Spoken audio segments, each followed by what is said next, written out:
Hey everyone, and welcome to Chef AJ Live. I'm your host, Chef AJ, and this is where I introduce you to amazing people like you who are doing great things in the world that I think you should know about. Today is the second Sunday of the month, which means it's time for Nutrition Insights with Dr. Peter Rogers. And today he is going to tell you how you can age better than your spouse. Please welcome Dr. Peter Rogers. What a fun topic, Dr. Rogers. Hey, thanks. Well, I think one way to age better than them is to just marry somebody like a lot older. Yeah, that's the fastest way. Yeah, yeah. Well, this is great, but are there differences though in like sexes, how well a man ages versus a woman, or is it all Oh, lifestyle? there's a couple things. The reason, like, why do women live longer than men? It's because they menstruate.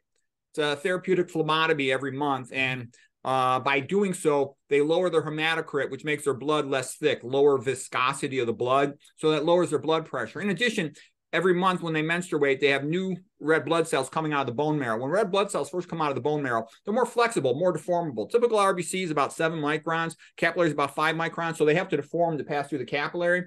And being more deformable, they're more flexible to get through there, so you can push them through in a lower pressure. The reason you have a blood pressure is to get oxygen to the top of your brain, your supratentorial brain, cerebral cortex there. And so what I'm saying is if you're pumping a thin solution like water, you have a lower pressure than if you're pumping thick blood. So the thicker the blood, the higher the pressure has to be. And so thus women avoid hypertension until they're postmenopausal. So they get this big advantage on men. Men in the Western society start developing atherosclerosis, like in their 20s. So that's a big advantage. There was a doctor on the show that said the reason men die first is because they're married to women. Oh yeah, that's the other joke. How come? Yeah, how come? Yeah, because they're not married to women. Are you familiar with a doctor who's been on my show a few times? He's almost 101. His name is Dr. John Scharfenberg. Oh yes, I've seen his videos. They're nice. I mean, I used to work in the field of healthcare as an activity director of a retirement home. And there were people that were already going downhill in their 70s and 80s. But I know him personally. He drives himself a little red sports car. He drives himself from Northern California to Palm Springs. He flies to Malaysia. I mean, he doesn't appear to have any cognitive impairment I've never seen anything like this in a person his age. Yeah, I actually think if you have good health habits, people can age extraordinarily well. And so that's the goal to pursue. Because like the average person tends to say, well, I'm not as fat as my cousin, and they're happy with that. But what you really should be saying to yourself is, what's the best I could do? Well, you tell us, Dr. Rogers. Okay, I got a lot of insights. I got some, I think, interesting new information here as well. Can't wait to see it. You want me to share my Yeah, screen and get my talking on? Okay, let me absolutely. put my talk on here. Start from the first slide. I'll let you know when it's up. Okay, so now I'm sharing my screen. Share desktop. Okay. Share. You seen it? Nope, make sure it's up first and then here. Okay, I got the share thing and I click the share button. There you go. Okay.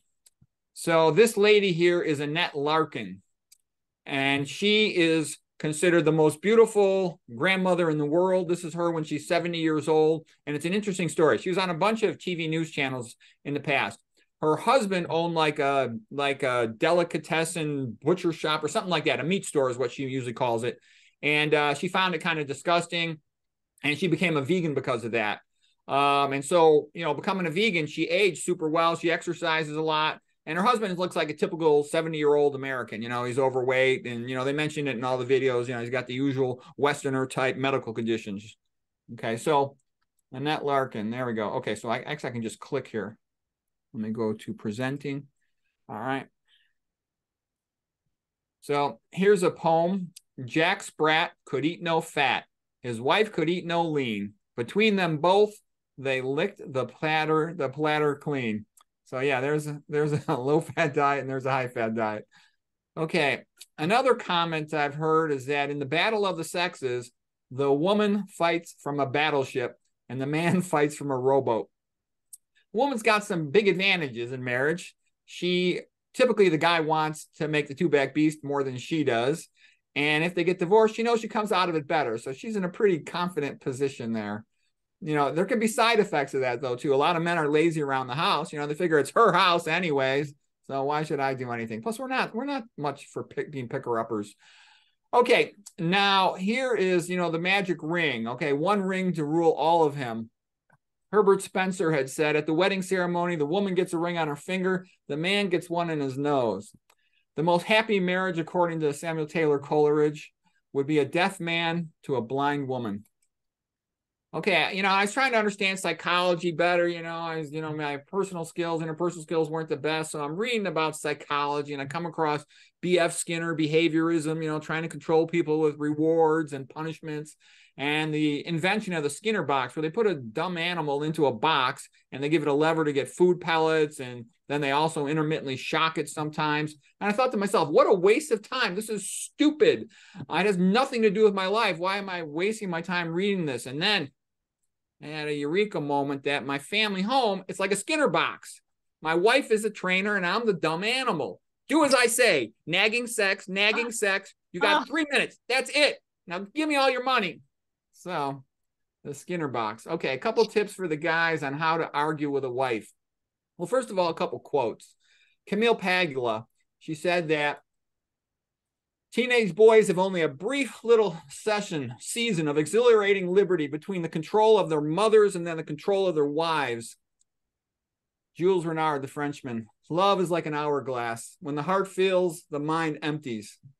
Samuel Butler, he said that. Brigands demand your money or your life. A wife wants both. The philosophy of Zsa Zsa Gabor. I'm a very good housekeeper. Every time I divorce a man, I keep his house. A man is incomplete until he's married, then he's finished. You never really know a man until you've divorced him. I love intellectual men. They know everything and suspect nothing. Rodney Dangerfield asked the question, what's the difference between an arranged marriage versus marrying for love? You can spend the rest of your life blaming your parents instead of yourself. Ben Franklin said, before marriage, a young man should have his eyes wide open. After marriage, it's probably best off if he keeps them half shut. One of my residency doctor professors said, if you put a jelly bean into a jar for every time you had sex during courtship and the first 3 years of marriage, and then you took one out for every time you had sex after that, you would never empty the jar. Rule number 1, arguing with a wife. If you know you're going to lose, act really disappointed, and then you sort of get points for future discussions. Rule number 2, ask yourself what really matters in a situation. And if you can get her chasing the wrong thing, you can still come out ahead. So, for example, I had to negotiate who gets what bathroom, the parental bathroom, the parental closet. And I knew I was going to lose, but you know what? I actually secretly wanted to, because by me having to go up and down stairs all day, I get much better physical fitness from that. It helps me to age better than you know who. All right, now here's a nice painting. This is the Fountain of Youth by Lucas Cranach. So the old people start on one side, they go through the Fountain of Youth, they come out on the other side all youthful and ready for fun. Okay, now here's a question. You always want to ask yourself, what are my goals? What am I objectively pursuing? And I like this scene from the movie Amadeus, one of the greatest movies of all time. It's the greatest movie ever about creativity, where he's speaking to the emperor and he's explaining a scene from the Marriage of Figaro where there's like a polyphony of multiple voices. And he's like, how long do you think I can extend this? And what I'm trying to say is, what is the holy grail of optimal health? There's a tendency, kind of an internal medicine tendency to say optimal health is clean coronary arteries. And yes, that is good. And then the other thing they'll tend to say is, well, what's good for the heart is good for the brain. But there's actually a lot more things the brain cares about. Another point of view of optimal health, especially for young guys, they want physical strength. Some endurance athletes, they want endurance. Good to have some of both. Some people want beauty, vitality. And having a vegan diet, for example, low-fat diet with all the vasodilators and everything that goes with it, the potassium, the sodium, the magnesium. I'm sorry, not the sodium, the potassium, the magnesium, and the nitrates. You get a glow of vitality about your skin. It makes you look good. Optimal cognitive performance is also a form of optimal health. Good concentration, clear thought. Optimal longevity, of course, is a commonly talked about thing. And the big question is, can we get all of the above? And I think so, because I think they all pretty much go together. Okay, but what I'm doing here is I'm extending the concept beyond just a clean coronary. Okay, here's a little bit about the immune system. It starts out, you have what's called the innate immune system, which is basically a barrier system to anything. a gate. You don't get past the skin. You don't get past the intestinal lining. Then right behind it are the guard cells, the macrophages, and also called dendritic cells. Dendritic means like a tree, dendron tree, and they have little projections that stick up above the mucosal layer, the epithelium, so to speak. And the point I'm making is they then will catch the antigen, like let's say it's an invading bacteria, they'll process it, and then it'll activate the other cells of the immune system with the adaptive system, which is against a specific bacteria, for example. And it's so amazing. There's like billions of these cells, and they all read each other by a Braille mechanism of feeling their surface proteins, for example, and they know what's going on. It's extraordinary. The more you think about it, to me, it makes me believe in God. It's just too incredible and extraordinary to have happened any other way. Believe me, the more I learn about complex biology, the brain, the eye, the clotting system, the immune system, the more amazed I am how complex and interesting and brilliant it is. Okay, part of what got me interested in this subject is I look at a lot of brains and a lot of necks. And when I look at a neck, I notice that the lymph nodes, the older the patient gets, the smaller the lymph nodes are. And it's a big deal to me because there's a criteria for lymph node biopsy. By the way, I've done like thousands of procedures in the neck. Okay. And what would happen is patients would keep on getting sent over to me for biopsy with what I would consider normal lymph nodes because they're young. And being young, they have big lymph nodes so they call them by criteria as abnormal. And the reason it happens is the criteria came out of like Peter Sam and some other ear, nose, and throat surgeons. They were measuring the lymph node size in people with squamous cell carcinoma of the head and neck. And based on certain criteria, the lymph node was more likely to be cancerous, even if it had normal shape, normal morphology. But young people routinely had lymph nodes that big. So I spent a long time thinking about why do lymph nodes shrink? And I also had some interesting experiences. I had a lady doctor friend of mine who worked in a hospital next to a Chinatown in the big city. Okay. And she noticed the brains of these old Chinese people looked fantastically good. They were what you would call tight brains. When we say tight brain, we mean that the brain is up against the skull because there's almost no activity. Young people almost always have tight brains. So these old people had tight brains. Here's a typical, demented person I see with a sort of shrunken atrophic brain. There's expansion of the CSF space between the skull right here and the brain parenchyma itself. Okay, so I'm wondering, why do they have such great looking brains? These are old time Chinese people eating the old rice diet, 1% of calories from fat and white rice. So I'm thinking that's probably it. Now, there's a bunch of different theories of dementia. I've talked about those in other lectures. By the way, if you want to see any of my other lectures, just go to Chef AJ's playlist button and you can click. I've got a whole bunch of lectures here. I want it to be something that'll stand the test of time, like Thucydides, not just a lecture for the moment, but, for a long time, quality material. So I think if you go to them, I think you'll find there's a lot of information there. Okay, so basically I was thinking about what's going on. And what I'm getting at here is I haven't finalized this opinion, but it seems to be the case that the same things that shrink the brain and make people stupid, cognitively impaired, are the same things shrinking the lymph nodes. Because you're going to hear blanket statements, like you'll hear Caldwell Esselstyn say, well, the older a person gets, the less endothelial nitric oxide vasodilator they have. But there's always generalizations based on a population. There's some things that certainly happen with aging no matter what you do. But you accelerate the bad stuff when you live with poor habits and you eat a poor diet. But by the same token, if you have good habits and a good diet, you can extend the functionality, okay? Like Chef AJ was talking about Dr. Scharfenberg, okay, how great he looks at 100 years of age. And there's been plenty of other people. Jack LaLanne was looking strong and good in his 90s. A lot of people age really well. Like a lot of those people in southern Japan were aging fantastically well. All right, so anyways, what else got my attention? When people are stressed out, anything that increases cortisol stresses the immune system and suppresses it. And it's because cortisol bumps up with the stress response so you can survive the next 5 minutes. Being chased by a tiger in the dark, climb a tree or something. You don't worry about long-term interest when you're just trying to survive. So you want to control your psychological stress and avoid things that increase it, like sleep deprivation and caffeine, and you will have better immune function. And the reason you want to have good immune function is not just to prevent the bacterial infection, it's to prevent cancer. What do you think removes cancer from your body? It's your immune system. So you want to optimize your immune system. Okay, there's other things that can confuse your immune system. Sodium can cause some hyperactivity of the immune system in a bad way and increase the risk of asthma. My brother had that. And it kind of messed up his high school I'm sorry, his college athletic career. He's state champion high school as a wrestler, and then in college he's a bit of a disappointment. Wasn't even an All-American. Should have been a national champion. Then he became a vegetarian in his 40s, and then he became a world champion in some of that MMA stuff, which I think is a little crazy, but he's great at it. Okay, interesting things too, getting me thinking about the immune system. Dr. McDougall gave a very interesting lecture on Chef AJ's channel here about hyperstimulation of the immune system by eating, animal foods, leading to increased risk of lymphoma. So that was pretty interesting. Eating, plant-based diets decrease the risk of lymphoma. So that would imply maybe that, improves immune system function. It certainly seems to do so. There's other interesting thing like the Dr. Ornish study showing that telomeres usually shorten, but they can lengthen. I think that was largely stress. I got to get to reading about that. I've been working so much. I haven't had as much time to read all this stuff. I'm going to do a more extensive study of the immune system and come back to it. But there's additional interesting things here. And there's actually something big going on with Dr. Ornish. His research study about using a plant-based diet for patients with cognitive impairment, I think that just got published like in the last couple of days. So you might want to check that out. That's going to be a big story. Okay, now let's look at what happens in your blood when you go plant-based diet.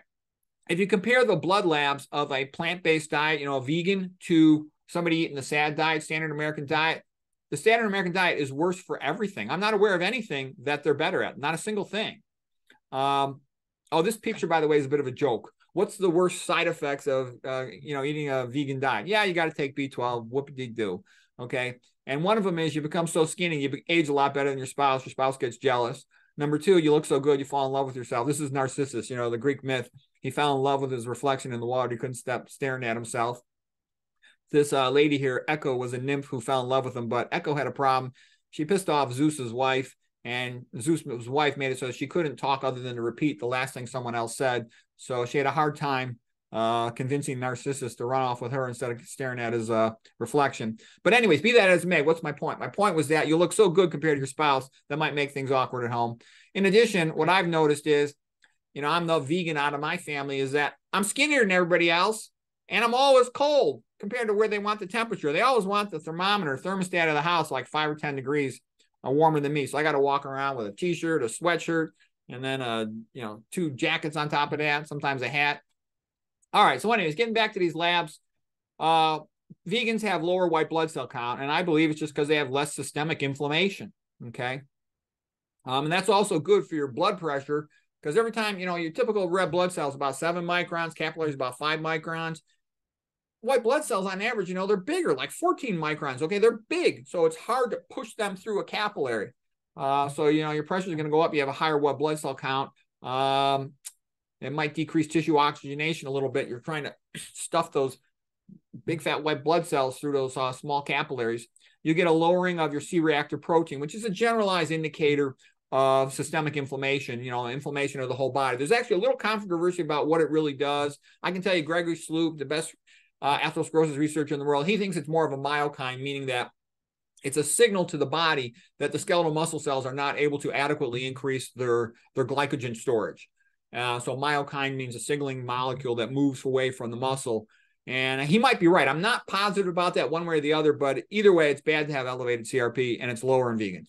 Okay, you get elevated total cholesterol, elevated LDL cholesterol in meat eaters, okay? And we talked about this before. The LDL cholesterol, positively charged, overcomes the zeta potential, meaning the negative charge in the external surface of red blood cells, so it sticks them together, blood pressure goes up. You get elevated triglycerides, VLDLs, and other very low density lipoprotein. You get more fatty liver, you get more insulin resistance, you get more diabetes, pumping thick blood, you get more high blood pressure, everything bad. You get fatter, they have higher BMI. So the vegans are better at every single thing. That's why don't let anybody try to tell you this paleo, keto, carnivore, low carb stuff. It's nonsense, okay? It's just a way to trick the proles.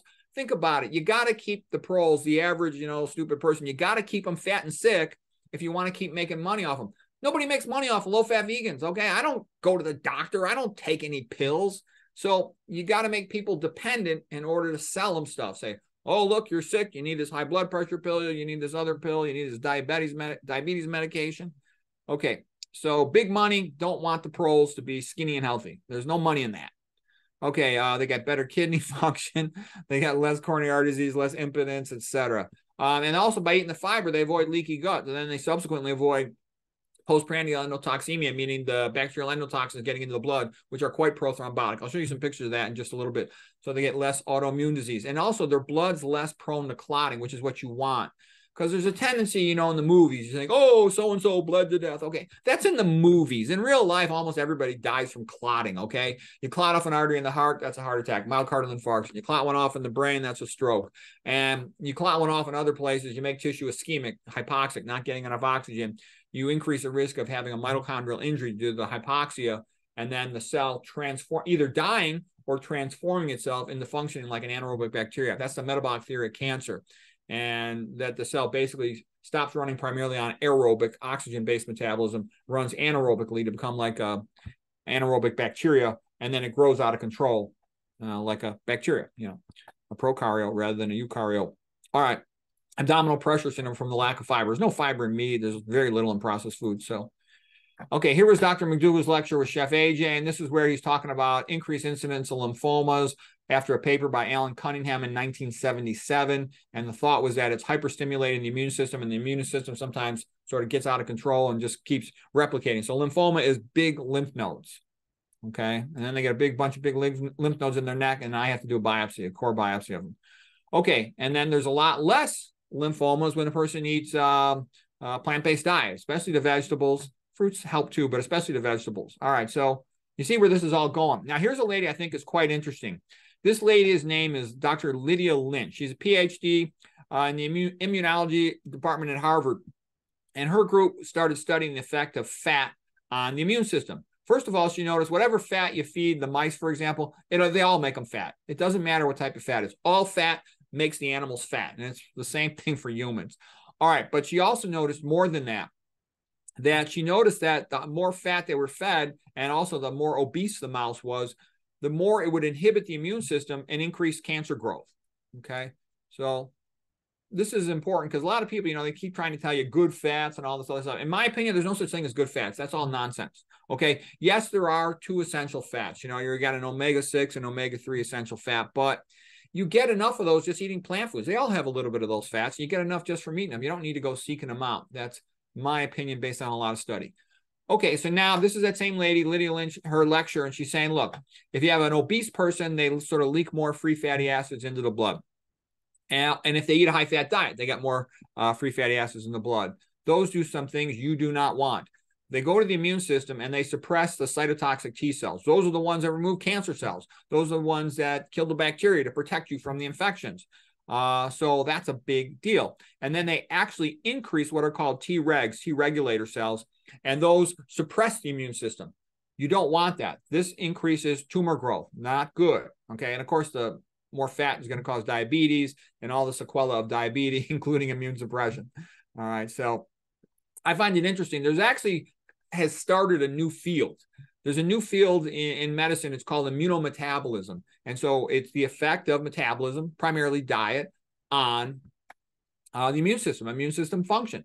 So that's good news. And it's correlating what we already knew, but it's nice to see it being correlated. So here's a slide of her showing a cytotoxic T cell, NK cell and cytotoxic T cell, same thing. So it's attaching to the target cell, forms a connection with it, and it'll perforate its plasma membrane and cause the target cell to die. All right, so what she said, though, is the fat paralyzes the cytotoxic T cells, so they can't do their job. They can't remove the tumor cells. Not good. Neil Bernard, the expert nutrition guy, he had a nice quote on this. He said, he wasn't talking about this slide in particular, but he just had a general quote about how high-fat diets suppress the immune system. He said, the immune system can't work well in an oil slick. So that really sort of captures the problem in one quote. Here's something nice that came out of True North Health Center. They published a case report that they had a patient, a 42-year-old woman with a stage 3A lymphoma. So that's pretty far along, 3A. And basically, it's a type of non-Hodgkin's lymphoma. There's like 2 main categories of lymphoma, Hodgkin's and non-Hodgkin's lymphoma. So anyways, after doing a 21-day water-only fast, her lymph nodes were substantially reduced in size. They shrunk. And she even came back for a 9-month follow-up, and the nodes were still not palpable. So that's a prolonged result. That's wonderful news. So I don't know the long-term follow-up on it, but it is implying that the fasting had a very beneficial effect. And this brings up the thought, well, Could there be a way to understand this better and maybe get a more generalized benefit from it? Sounds promising. All right, now I'm going to show you another guy. I'm showing you all these guys so you can get a sense of what's happening in the immune world because it's very interesting. Here's a guy named Luke O'Neill. He's an Irish biochemist. And I thought this was a good slide. And actually, part of where he got this idea was from Nav Chandel. Nav Chandel is a very smart biochemist, like at Northwestern in the Chicago area. And he said, you know what? Let me see. I've kind of got this toolbar hiding my words here. He said, metabolism is the driver. Genes are the passenger. Now, that seems like a little statement. It's a big statement because conventional medicine always tries to act like everything is due to genes and aging and stuff. No. And what I'm trying to say is genes are something you cannot control. That takes your power away. Metabolism is something you can control.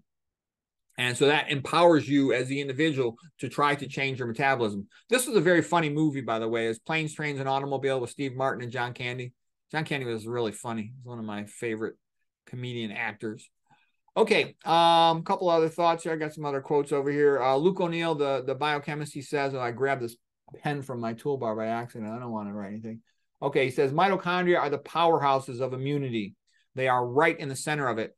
Well, that's an important statement. So here's a guy who devoted his whole life to researching immune function, and he says mitochondria in the center of it. Well, what have I been saying for a long time? And you want to talk about dementia?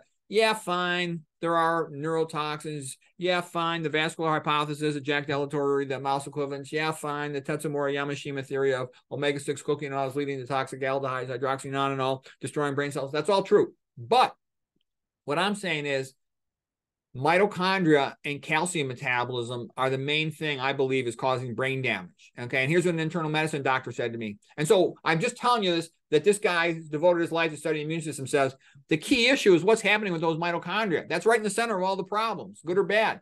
Okay. So here's what the internal medicine doc said to me. He goes, Pete, you figured it out. After seeing your slides on the roads that lead, all roads lead to calcium, and the stuff about potassium and sodium ratios and the ion pumps, it all makes sense. It's a coherent unifying theory of pathophysiology. Cytoplasm concentration of calcium and mitochondrial function are what we should be focusing on. Instead, we're giving all these patients drugs, many of which inhibit the mitochondria and increase cytoplasm calcium. Drug-based medicine for chronic disease is stupid. Okay. Let's see if my thing is working here. Oh my gosh, I got to get off this pen here. I grabbed this pen tool. I don't even want the pen tool. All right, I'll just use my other way to advance the slide. Okay, here's another lady I'd like you to just know about. Her name is Maria Mittelbrun, and she is from Spain. And she's come to the conclusion from her research that the immune system is what controls aging. She thinks that anything that's damaging to the immune system tends to be damaging to aging, makes people die prematurely. Her first statement is that good inflammation is localized. It's transient. You know, you stub your toe and it heals. You get a little infection, you get a splinter, it gets infected in your hand or your foot. It localized immune response cures the problem, well controlled. Bad inflammation is systemic, chronic, poorly controlled. Well, doesn't it make sense? Lack of dietary fiber causing leaky gut, causing the entry of bacterial endotoxins, LPS from gram-negative bacteria, LTA from gram-positive bacteria, causing systemic inflammation, activating toll-like receptors number 4, and then just setting all these immune system problems in motion unnecessarily. So eat your fiber and don't do the things that cause leaky gut, and you can avoid all this. Okay, so that's the damaging thing. That's where you get that term inflammaging, inflammation associated with aging. And listen to what she says. Mitochondrial damage tends to occur with aging, and the older the mouse, the more damage the mitochondria it had, and the more immune dysfunction problems. So what I was getting back to earlier is the older people, as their lymph nodes all shrink, their immune system is shrinking, and they're less able to fight off cancer. First thing is you see in the top of their chest, you have something called the thymus. And the thymus is where the T cells mature for the adaptive immune system. Adaptive immune system has 2 main cell types. It has B cells. Those are the ones that make antibodies. And it has T cells. Those are the ones that do a lot of the direct work, cytotoxic T cells to remove cancer cells, to remove bacteria. So basically, the thymus atrophies when you hit adulthood, and then you have less ability to keep on making new T cells. So you want to be as healthy as you can to maintain that T cell immune function. Okay, here's her paper. One of her papers, Maria Mittelbrun. So she's a bright lady. I think she's doing really good research. Dysfunctional mitochondrial induced multimorbidity means make you sick in multiple ways and cause premature senescence. So they age you rapidly. Okay, and there's other papers from other research groups that are finding the same thing. So you're going to want to optimize your immune function to age better, age longer, be healthier. So what do? Avoid the excessive dietary fat, and you'll also be skinnier to maintain a healthy body weight. Avoid excess dietary sodium. It's a vasoconstrictor. So anything that makes tissues hypoxia is going to potentially damage your mitochondria. Avoid acidic things, okay? Excessive sodium chloride. The chloride is a negative charged anion. The ions that have a negative charge are called anions, and it'll cause, they have to maintain the same amount of ions in the blood and in the cells. Otherwise, you can run into osmotic problems that can lead to cell swelling. Okay, so anyways, what that means is excessive dietary chloride from excessive sodium chloride can cause some displacement of the bicarbonate ions, which is a pH buffer in the blood, and then lead to a low-grade metabolic acidosis. Not good, okay? Excessive protein intake, especially animal protein, predisposes to a low-grade metabolic acidosis. Not good, okay? The tumor microenvironment wants acidity. That enables the cancer cell to outcompete the surrounding normal cells. So an alkaline diet facilitates having a better, more basic pH in the tumor microenvironment, tumor milieu, and that helps the normal surrounding cells to compete with the cancer cells. Okay, it's good to stay warm. You know, think about it. What happens when you're really sick? You get a fever. That fever helps the immune system to fight the infection. And the reason is, you know, that slide I showed earlier, these immune cells, they have to run around the body until they find the lymph node, find the infection. They have to recognize it, find the right cell that's going to remove it. And what I'm saying is there's a lot of running around and all these collisions between these little immune cells and bacteria and cancer cells. And so what I'm saying is the faster they can run around and do what they have to do, the better the immune system works. So staying warm helps immune function. One of the things I've noticed too, you know, this is just anecdotal, but I sort of seem a lot of my incredible cancer outcomes were patients who lived in a warm area or stayed kind of warm. So that's totally anecdotal. And I can tell you in my own house, I often like to dress warm, and people in my family will tease me about it. But I go, well, you know what? My brain's working pretty good, isn't it? In addition, what are some other things? Exercise. If you look at your heart is connected to the arteries. It pumps blood into the arteries that goes through the capillaries into the veins, return to the heart. Okay, so that is a closed circuit with a pump of the heart. But you look at the lymphatics, which run parallel to all those vessels. The lymphatics don't have a heart. Okay, so what does that mean? You need to move your muscles, because normally our ancestors walked around a lot more than we do.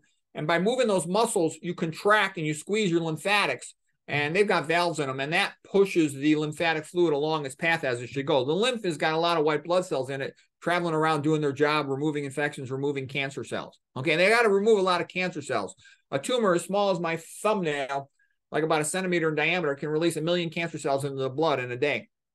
So the immune system removes them. Some of them, they just can't find a lodging, they die, but the immune system goes around removing them. So when you're exercising a lot, that helps remove cancer cells. And if you study the people who survived metastatic cancer, look at Ruth Heidrich, for example. She's alive, 40 plus years after having been diagnosed with metastatic cancer. Look at Janet Murray, last name Wakeland. She also ran, she's a lady who ran a marathon every single day of the year all around the periphery of Australia. Okay, that's incredible recovery capacity eating a vegan diet. And she's alive over 20 years after being diagnosed with metastatic cancer. That's a common thing. They exercise a lot. Okay, it improves immune function, keeps those white blood cells moving. Avoid unnecessary stress, because excessive stress, it puts you into fight or flight mode, and that turns off your immune system, like a switch to turn off your immune system. You want your immune system on, all right? So you don't want to avoid caffeine. Caffeine elevates the same hormones as stress, okay? Unless you have to make a long drive and you're tired, it's reasonable in that setting. Other than that, it's a good idea to get rid of caffeine. And try to get your sleep every night. Sleep deprivation also weakens the immune system. You want to be in a PANS, parasympathetic autonomic nervous system phase, because that gives you better immune function. SANS, sympathetic autonomic nervous system, fight or flight, stress, being chased by a tiger in the dark, that turns off your immune system. So you don't want that. Religion helps. Religious people, they're healthier. All the major religions, persons who follow a faith, they are significantly healthier. You can read about that. Positive conversations. If you're around people that are positive, you enjoy talking to each other, that has like a placebo effect, a positive effect. It lowers your stress. It's pleasant. People who are annoying and rude, that's sort of like a negative, a nocebo effect. Okay, positive music is very soothing. It puts me in a good music when I listen to pleasant music. Okay, religious music can be great. Comedy, good comedy and having funny friends, that's a really wonderful thing. But comedy, the laughter, that lowers, that improves immune function. Social support, all that stuff helps. Okay, and it's kind of like this scene here this is from the movie The Seventh Seal by Ingmar Bergman. The knight is playing chess with death. We all play chess with death, trying to play our cards as best we can so we live longer, have a happier life. And here's a normal distribution of people. And basically where you want to be is in the top, 1%. Because I can tell you, most Americans don't age well. Like I got a phone call recently from a neurologist, and she's like, can you take a look at this brain? This patient's kind of confused. He's sort of drifting down cognitively. And she goes, he's sort of like a typical patient. You know what I mean? I go, yeah, fat, sick, and stupid, hypertensive, diabetes, overweight, et cetera. They all have the same problem. Okay. Almost all of them. Whenever I say a cognitive impaired patient, I can assume 95% more than them will have those problems. Okay. And so it's sad, but that's the reality in Western countries. So what I'm saying is, they will try to scare you away, because I saw something kind of funny. I had to look up something by Dr. McDougall, and I ended up on Dr. McDougall's Wikipedia page. I'm like, okay, well, this could be fun. I'm just going to check it out for something. By the way, Dr. McDougall is a brilliant guy. He's an absolutely brilliant guy, okay? So then I come to their description of him. They go, he seems to be a bit of a vegan extremist, a vegetarian zealot. And I'm like, what kind of nonsense is that? And so what they do is they try to scare. Big Food tries to scare the public away from this low-fat vegan diet because they don't want you to be healthy. And they know that the average person, when they hear, oh, that's extreme, oh, I don't want extreme. You know what? I do. I want to be extremely smart. I want to be extremely fit. I want to age extremely well. Okay? Whenever I want to do something good, I want to do my best. Okay? So don't be scared of that word. That's how they scare away chumps. I thought that was kind of funny. Because most people are in the pure sad diet, and they do terrible. I just see disasters every day, and it's sad and it's pathetic. And the truth is, in conventional medicine, from chronic disease, none of these patients ever get better. Zero. It's defined as chronic because they never get better. And then the healthcare providers tend to be a little bit better off. They tend to be Mediterranean diet types, but still not that healthy.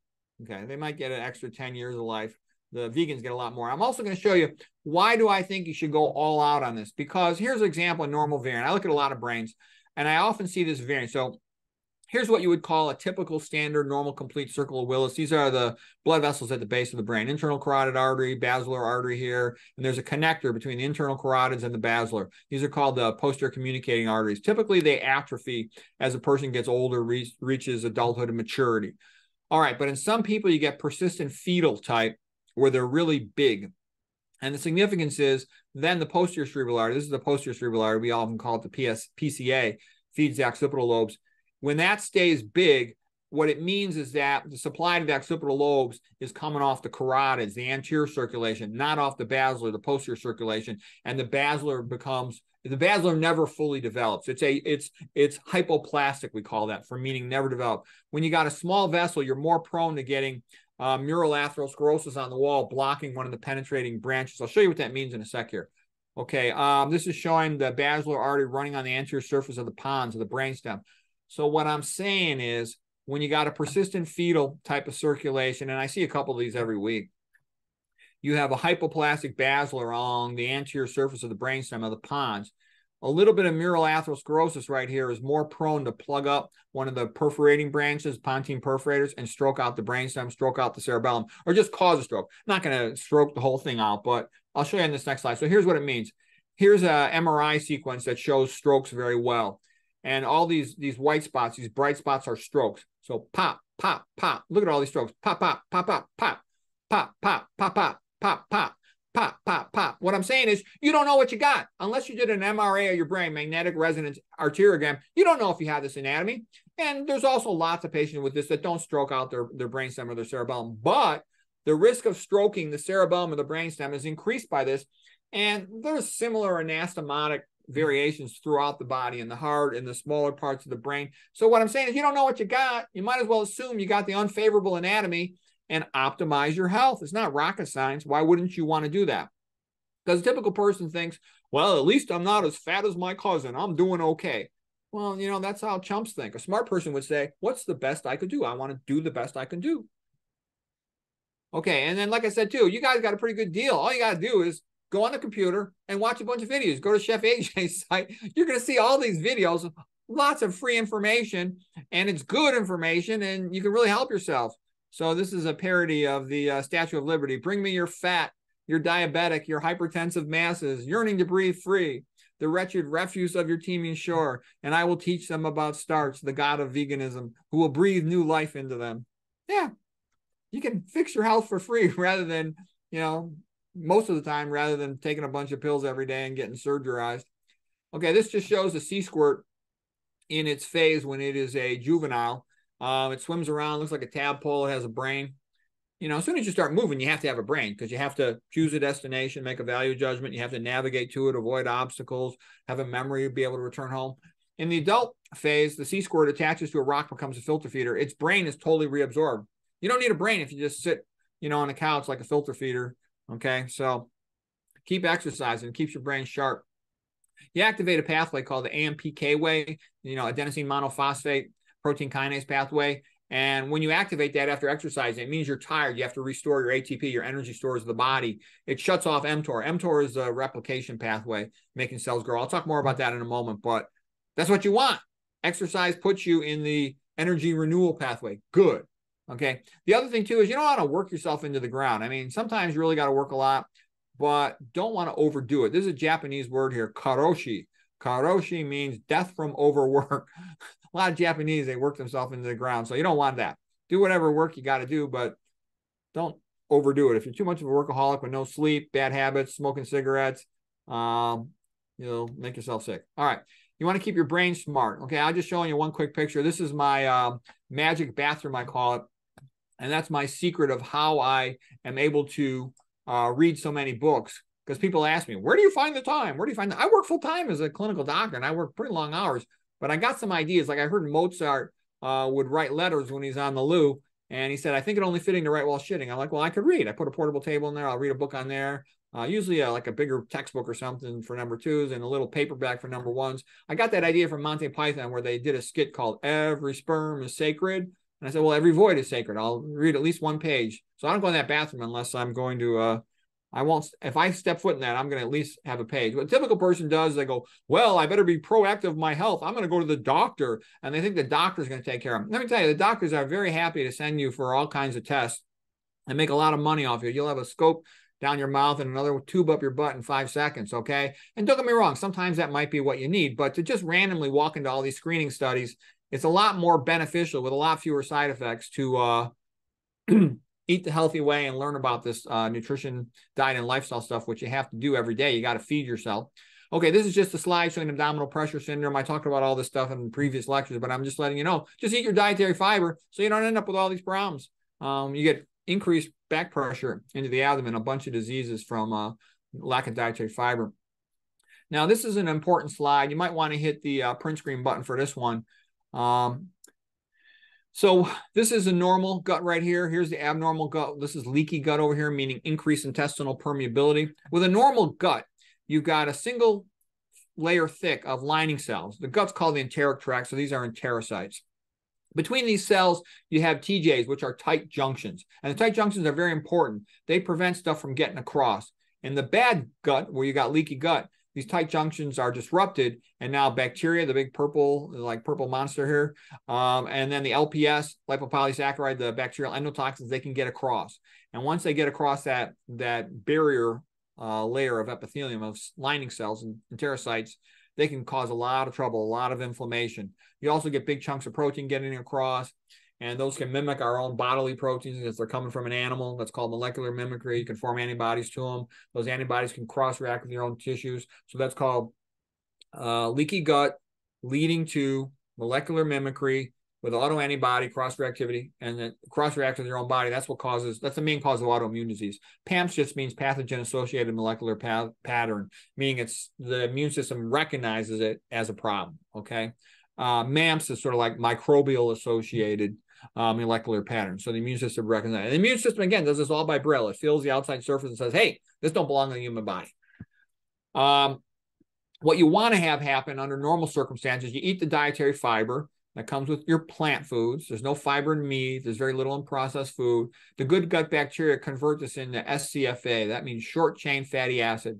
The most important one is butyrate. The butyrate is taken up by the enterocytes, and they use it to make the tight junctions. As a matter of fact, some of the butyrate goes into the blood, and it goes up to your brain, and it's used to maintain the tight junctions of your blood-brain barrier, and it protects you. And things that increase leaky gut have a tendency to sometimes increase leakiness in the blood-brain barrier, and vice versa too. Head trauma patients, stroke patients get more increased intestinal permeability, and that's a big deal because if you're leaking a toxin across your gut wall and then you got leaky blood-brain barrier simultaneously, that toxin has increased chance to get access into your brain. You don't want that.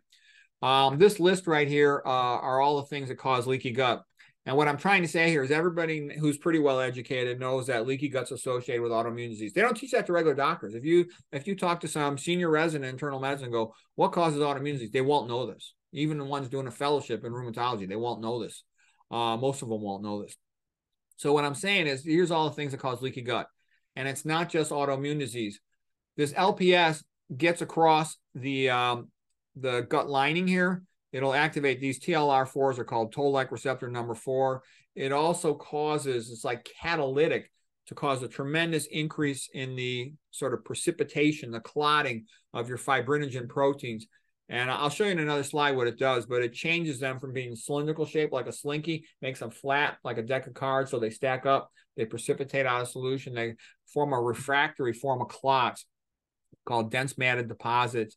And this ends up being a big deal. I'll explain a little bit more why it's a big deal. So we talked about the autoimmune with the big protein chunks, but the LPS, and it's an endotoxin, so it's eating is prandial. So postprandial means after eating, endotoxemia. Not good. All right, now here's that gut wall. It's your lifeline. You want to protect the darn thing. This is a magnificent painting, Battle of Fort New York. The artist is a magnificent artist, Don Troyan. He's just a fantastic historical artist. Okay, so you want to protect that gut wall. That line is an important line for maintaining health. Exogenous excess fatty acids, LPS, these things activate toll-like receptor 4, and that actually causes increased insulin resistance, all kinds of problems. It also increases your likelihood of becoming depressed. Part of the sickness response that comes from having all this inflammation can make a person want to go off by themselves and not socialize. And that so what I'm saying is the sickness behavior pattern is somewhat similar to depression, and they can overlap. So food and mood are relevant. And that's a long story. I've gone into that a lot in the past. I'm not going to get into it right now, but food has a giant effect on mood. And it's good to know that. Okay, here's a little bit about what happens in your gut. So here's your colon, for example. And you have your gut wall here, and then you have your blood vessels that drain the colon. And if you're getting these bacterial endotoxins in there, LPS is lipopolysaccharide. It comes from gram-negative bacteria. LTA is lipoteichoic acid. It comes from gram-positive bacteria. They're both endotoxins. You can also have excessive amounts of free iron in the blood, which becomes autocatalytic for oxidative stress.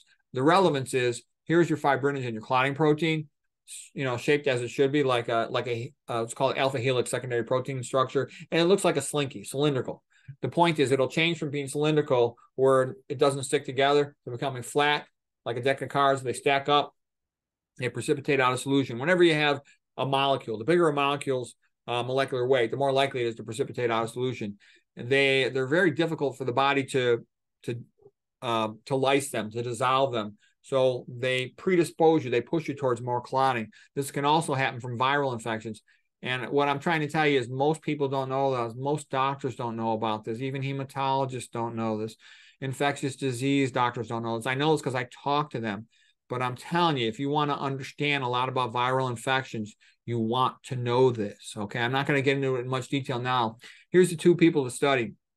Douglas Kell and Etheresia Pretorius. He's from England. She's from South Africa. They're both brilliant. They deserve a Nobel Prize. They'll never get it because I don't think they want public to know about this too much. But they figured out this mechanism of clotting, and it's really a prion-like mechanism. It's called amyloidogenic clotting. It's an amyloid transformation to go from being alpha helix secondary protein structure to being beta pleated sheet flat protein structure, and it causes these clotting. So a normal clot has fibrinogen strands, thrombin strands. They look like spaghetti. The clot looks like spaghetti strands that sort of wrap up the red blood cells versus dense matter deposits.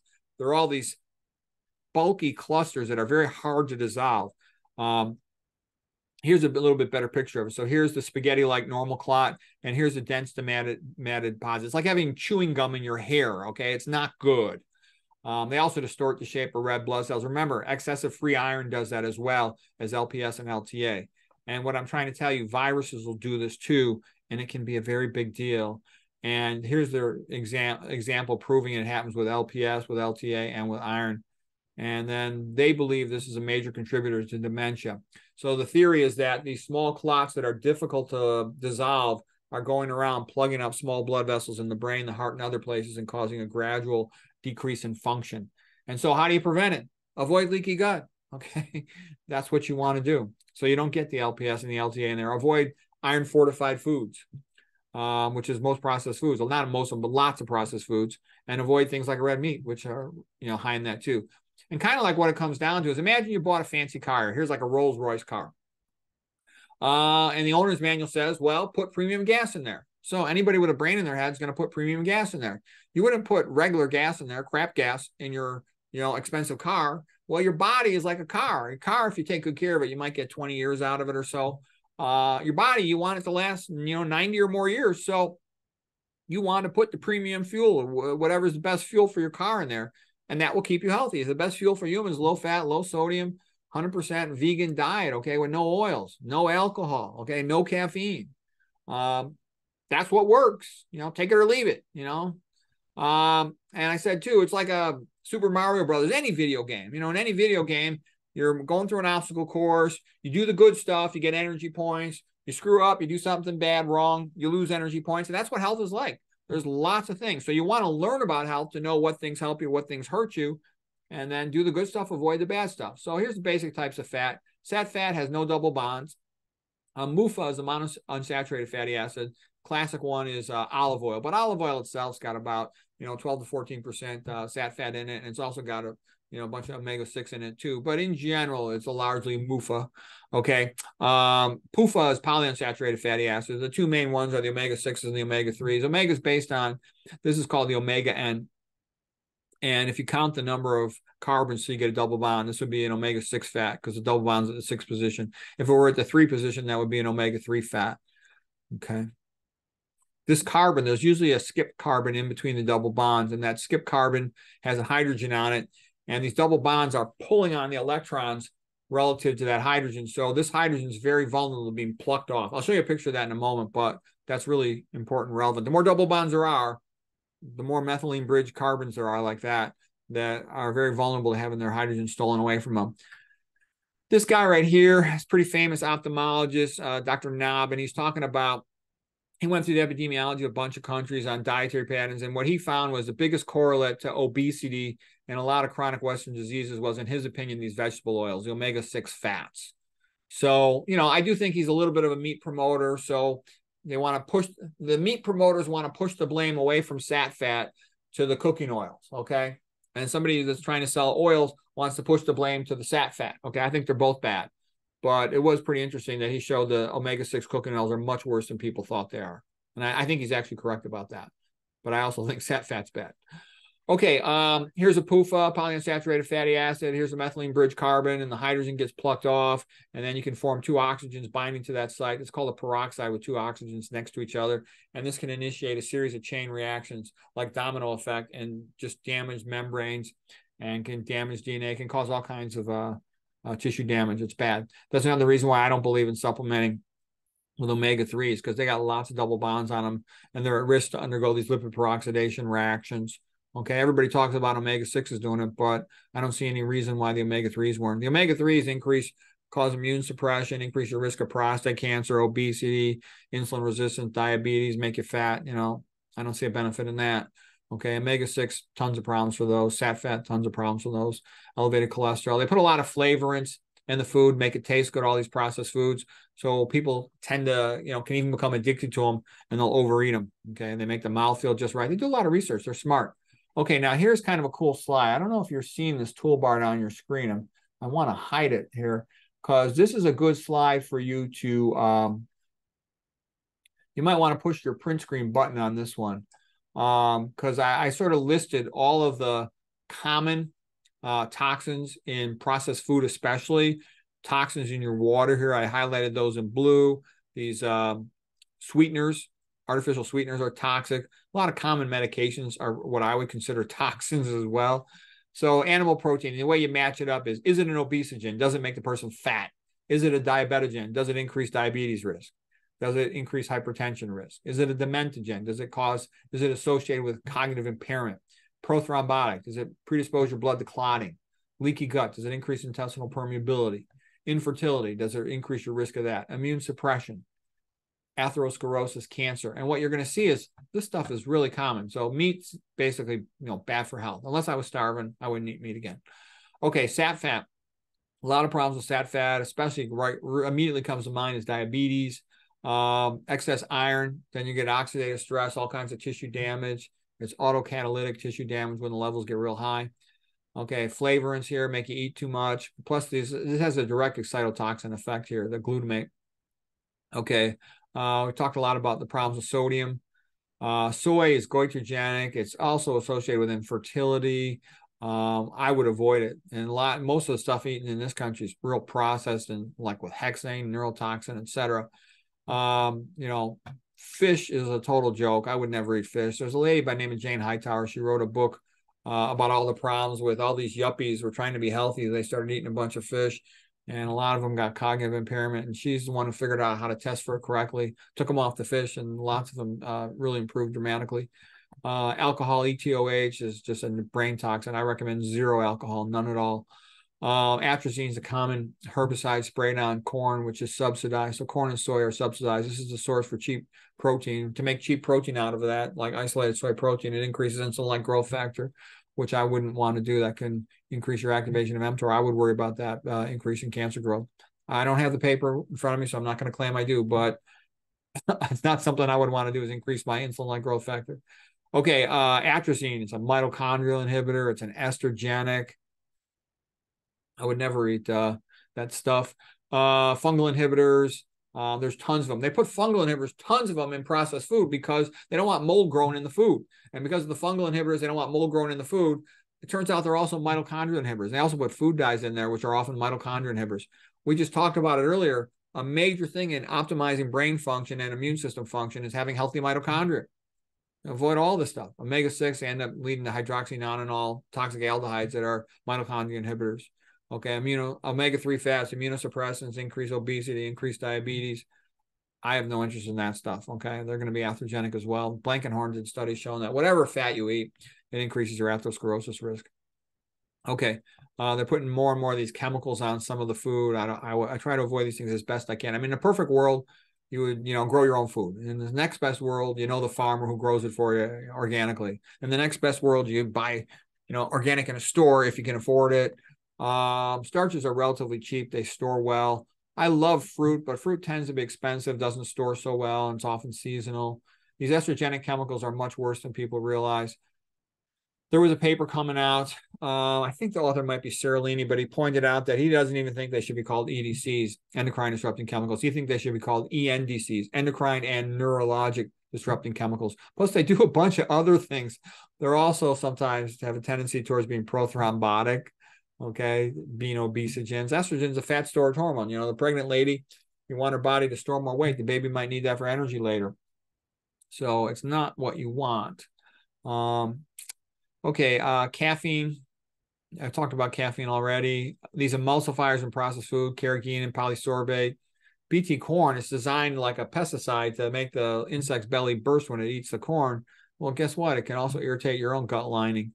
Okay, this stuff, AL right here, it's put in your municipal tap water. So anyways, I show you this stuff so you realize that this is sometimes been called death by 1,000 cuts. You're being nickeled and dimed and injured in a whole bunch of minor ways such that you can't even notice them. And you can't get out of the line of fire unless you know where it's coming from. And that's what I'm telling you. It's right here. It's right here. It's in the processed food. It's in your air if they're doing the trails of chem. You know what I'm talking about. So you avoid these things as best you can. And by knowing what they are, you now know what to avoid. And the more of them you avoid, the better chance you have to optimize your health. So yeah, you just hit the print screen button. You can save a copy of that slide and review it more on your own. Here's a bunch of things that cause insulin resistance. Okay. I got to move this thing here. I don't know how to clear this. I keep being stuck with this mouse cursor. Maybe if well, anyways. All right. So saturated fat's the main thing that causes insulin resistance, and the other fats as well, but excess dietary sodium. These are a whole bunch of things that'll cause insulin resistance. So if you're worried about diabetes, that's more stuff to avoid. And I'm going to talk a little more about mitochondrial toxins in a moment and SERCA inhibitors. Okay. It's not letting me. Okay, there we go.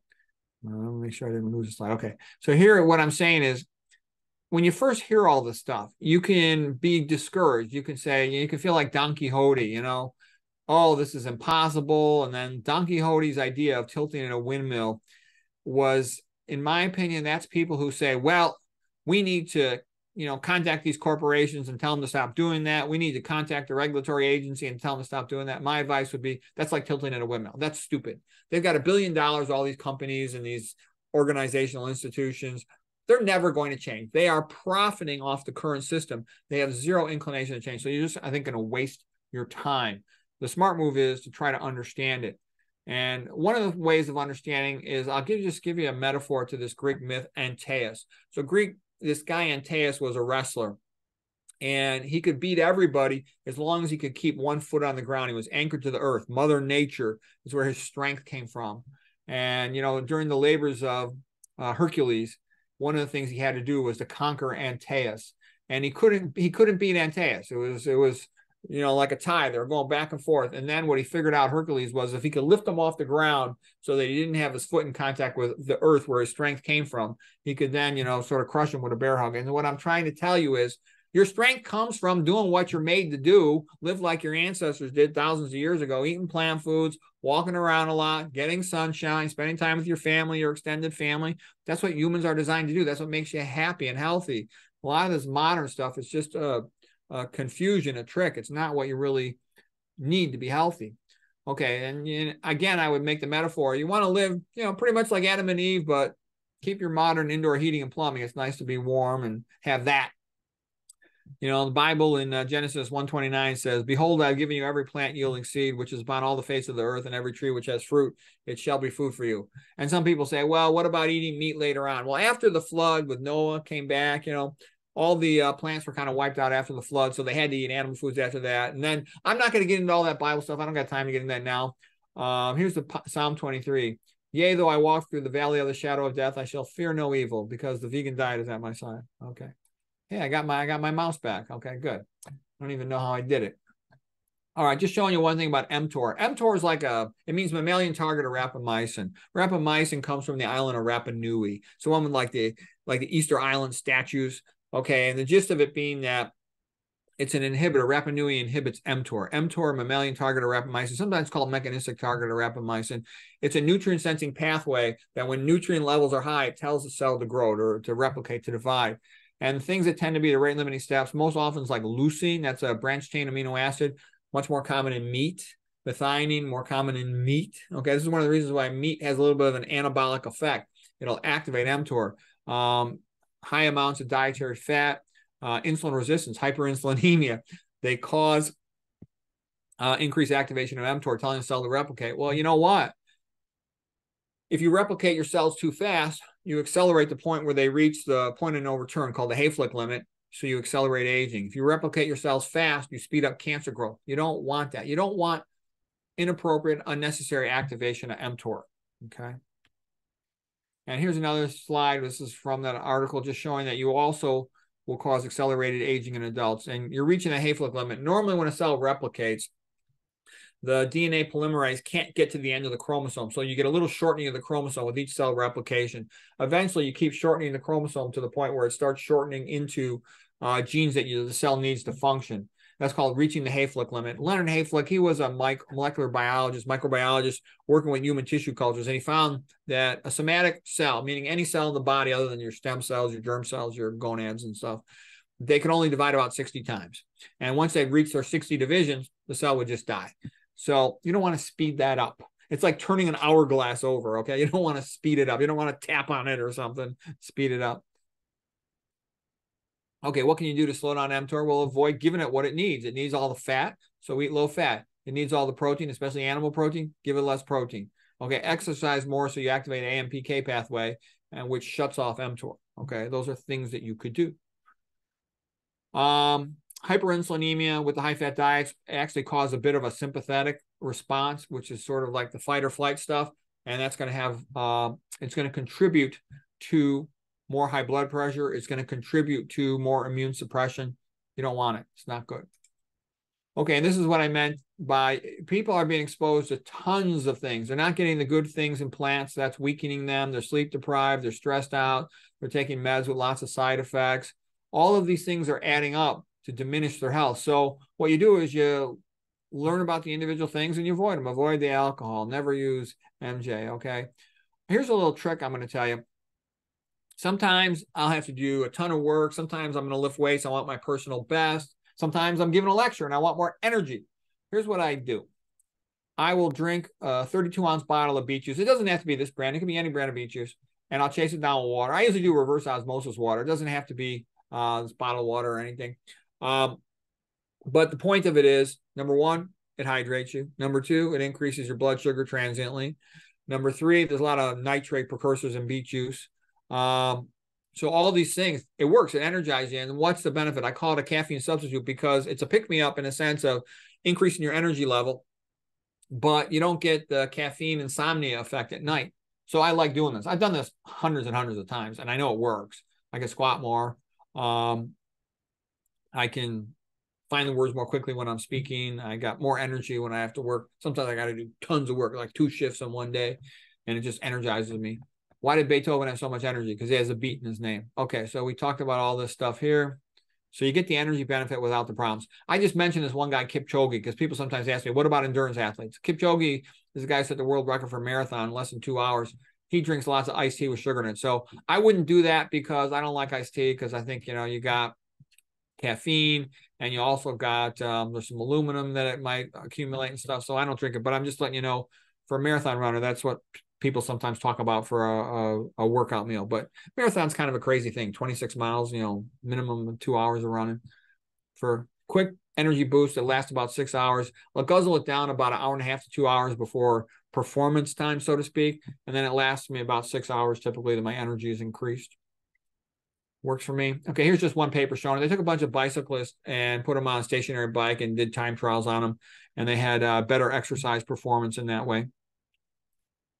Okay, now here's one thing too I was getting at. Some people think, oh, well, this regulatory agency or this other regulatory agency, they're going to make sure the food or the water or some other environmental variable is safe. And what I'm saying is don't kid yourself. These are all the regulatory bodies that approved having F- in your water, okay? They're not going to protect you, okay? And it's going to remind me of one time my kid came to me. I think he's like in junior high, and he's pissed off because he thinks his teacher gave him an unfair grade. And I kind of talked about it. It was a minor assignment paper. It didn't really matter. So I told him to just let it go. But, he was pretty upset about it. And I told him a story about the rabbit in the forest. Here comes Peter Cottontail hopping down the bunny trail. But no, here's a rabbit. He's in the forest. Okay. He looks out this way and he sees a fox, coming towards him. He looks up in a tree and he sees a hawk coming towards him or looking at him, getting ready to maybe pounce on him. He looks over in this direction. He sees a big old snake, a big rattlesnake, okay, with its V back all stuck out. He's like, uh-oh. And what I'm saying is, do you think the rabbit's going to get anywhere if he tells Mr. Fox, please don't eat me, Mr. Hawk, please don't, pounce on me? No, they're going to do what they're going to do. And that's just the way life is. So he needs a system of burrows to find his way around the forest and to be safe. He needs to pay attention to the birds. They're like the alarm system of the forest, okay? He needs to have, a way of surviving, okay? And that's kind of what you have to do. You have to adapt yourself to the world. Good luck changing the world. If you got $1 billion, you might be able to change a few things. A regular person, we can't change the world. All we can do is change ourselves. So you need to understand that, because in my experience, lots of people, they think someone's going to come and save them. They think the doctor is going to save them, or they think the system is going to save them. No, sad but true is that the system doesn't care about you. Your doctor probably doesn't know anything about nutrition, epidemiology, toxicology, so they really can't help you with these chronic problems. So you need to know this stuff, okay? Typical person, you are here. Here's the map.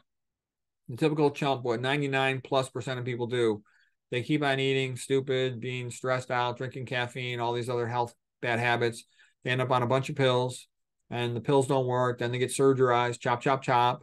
They lose tons of money, bye money, sometimes go bankrupt from this, and they die prematurely. That's what most people do. I call this man's way, expecting other people to save you. Oh, your doctor's going to save you. The system's going to save you. Good luck. Okay. And here is, you are here. You learn how to eat, how to avoid toxins, how to minimize EMF, and you'll keep the Johnson working a lot longer. You'll avoid pills and surgery dramatically so. These are the other things that make you healthy. You know, there's been healthy people on this planet since thousands and thousands of years. It doesn't have to cost money. I'll sometimes call this God's way of healing. Okay. It's free because you got to pay for food anyways. And it usually works. Okay. And you probably live on average about 90 years of age. Okay. Even if you do everything right, that seems to be about how far you go before the system stops working. Okay, here's a lovely set of paintings by Thomas Cole, one of the greatest story painters ever in the history of the world. It's called The Voyage of Life series. So the young man, he's real high testosterone, real enthusiastic. I'm going to go seek my destiny. Mama guardian angel says, good luck. And he's looking up at his utopia in the sky, his idealized future. And that's what he's hoping and expecting. In reality, though, you can see that as the river winds around the bend here, it starts picking up speed going into a rapids. Okay. And here's middle age for a lot of us. Okay. Things ain't working as well as they used to. Okay. We're up late at night, with the baby, with the wife, with the job, whatever it is. We're working our butt off. We're kind of tired and exhausted. We maybe get sick all of a sudden. We get fat. We get a disease. Life starts throwing us some curveballs. Mama's far away. We're on our own. And it's kind of scary. This happens to a lot of us. All of a sudden, you're fat or you're sick, or you got some other health problem, okay? And it reminds me of Dante from the Divine Comedy, where he said, in middle age, I found myself in a dark wood, and the path was lost. Okay, you're sick, what are you going to do? So your typical thing is go to a doctor. By the way, I had the same problem. In my early 30s, I was working too much. I was like doing 2 fellowships at the same time. I wrote a textbook here of imaging-guided surgery, and I also had a baby at home with the wife. I wasn't sleeping well. So I got all fat and I couldn't believe it. And I couldn't lose weight for 3 years on my own. And I'm like, uh-oh, I better start taking this seriously. Exercise more and eat less does not work. Okay. And, the medical system, what's it good for? It's actually great for acute problems and some chronic like end stage things. Like if your kidneys fail, they can put you on dialysis. They can transplant you a kidney, stuff like that. Okay. But what is chronic medicine for chronic disease? Okay. That's a different situation. This is Dante, and he's with Virgil at the gates of hell, and it says on the above the gates of hell, it says, "Abandon hope, all ye who enter." And conventional medicine is like that for chronic disease. It never cures the patient. It calls the disease chronic because it never cures them. And I joke about conventional medicine. It's like a bunch of cheerleaders saying, "We're the best. We're the best. We never win." The cure rate for hypertension, diabetes, with pills, it's 0. You take those pills the rest of your life. Okay. And then that's what leads to atherosclerosis, coronary artery disease, strokes, and all this stuff. So imagine a sports team that lost every single game and bragged that said, "We're the best. We never win." It's stupid. Okay. All the conventional medicine books say the same thing. This disease is associated with aging. It's partly genetic. Maybe it's due to a virus in some situations. Stupid. Okay. Typical poor patient, they're all fat. This guy says to himself, "Oh, I've got a beer belly." Whereas he looks like a pregnant female. He's got a big belly. He's got moobs, man boobs. All right. And how good is conventional medicine for these chronic common diseases? Less than 0, because it puts you on a pill that doesn't work, makes you think you're being treated, but you're not. Meanwhile, in the background, you're getting progression of chronic problems, so they become irreversible. You calcify all your arteries and your hypertension is never going to go away. You destroy your pancreas, then your diabetes is never going to go away. Whereas if you had gone low-fat vegan in the beginning, you would have had a very good chance to reverse it completely and cure it and not need to take any pills. Instead, you get stuck taking a pill every day for all these conditions. You're like a chump, like a cow, milked by the system. You don't want that if you can prevent it. Okay, and what I'm saying is it reminds me of the lamppost metaphor, or this is also called a logical fallacy. The lamppost metaphor means that, like, imagine this guy was a drunk and he lost his keys, so he's trying to find his keys. And so he's looking under the lamppost, and then somebody walks by and they say, "Hey, where'd you lose your keys? Did you lose them right here?" And he says, "No, I lost them over there." They go, "Well, why don't you look over there?" And he goes, "Well, there's no light over there." And what I'm saying is, in order to make money, a scientific researcher needs a grant. In order to get a grant, he needs to get somebody with a lot of money to give him money. And most of the time, the money donors are trying to sell a drug or to sell a device. So they're always going to focus on these things. When somebody tells you a problem is caused by aging, genetics, or viruses, what they're saying is there's nothing you could do about it. You must take our pill, our drug, our surgery, versus all this stuff here that empowers the patient. It never gets talked about. You could read stacks of medical journals and not find anything except this type of talk. Okay. In all the medical textbooks, I've gone through them all. I think they're all a joke. All the internal medicine textbooks and all the internal medicine subspecialties, they're full of nonsense. Okay. Literally stupid. You can say, people say, how could you say that? It's obvious. Okay. If you look at the rate of hypertension in the United States, it's off the charts. If you look at Kenya, let's say Kenya, 1929, the Lancet Journal, article by Donison, there were in 1,800 consecutive admissions, no hypertensive patients, okay? In the United States, blacks hypertension off the charts, okay? And the same thing too, you go to these populations where they eat plant-based diets endemically, probably like 95% plant-based diet, and they don't have atherosclerosis, they don't have coronary artery disease, they don't have hypertension, they don't have type 2 diabetes. Okay, and by the way, atherosclerosis can be partially reversed. You can reabsorb the lipid core, you can reabsorb the necrotic core, you can reabsorb the initial blood clot component of it. You're unlikely to absorb the calcification. Some people are now saying on the internet you can absorb the calcifications. That's going to take a heck of a long time, okay? But you potentially could, I guess, but that's not really the issue. The issue is get improvement as fast as you can and prevent a myocardial infarction, atrial fibrillation, or a stroke. Okay, so the key point about atherosclerosis is it's a blood clot. I got longer lectures on Chef AJ where I go through all kinds of detail about it, but just know it's a blood clot. So you want to avoid things that cause clotting. Endothelial precursor cells come and cover up the clot, and that puts it subendothelial, okay? That's the solution to that mystery. And basically, you want to do things, I call this maintenance in life things. Exercise opens up the AMPK pathway instead of mTOR. That's good. The energy renewal pathway, good. Sunshine increases your vitamin D, which increases your immune system function. It helps also, not only prevents bad things, infection and cancer, but it also helps prevent autoimmune disease. It does everything you want. It's much better to get your vitamin D that way than taking a pill for it.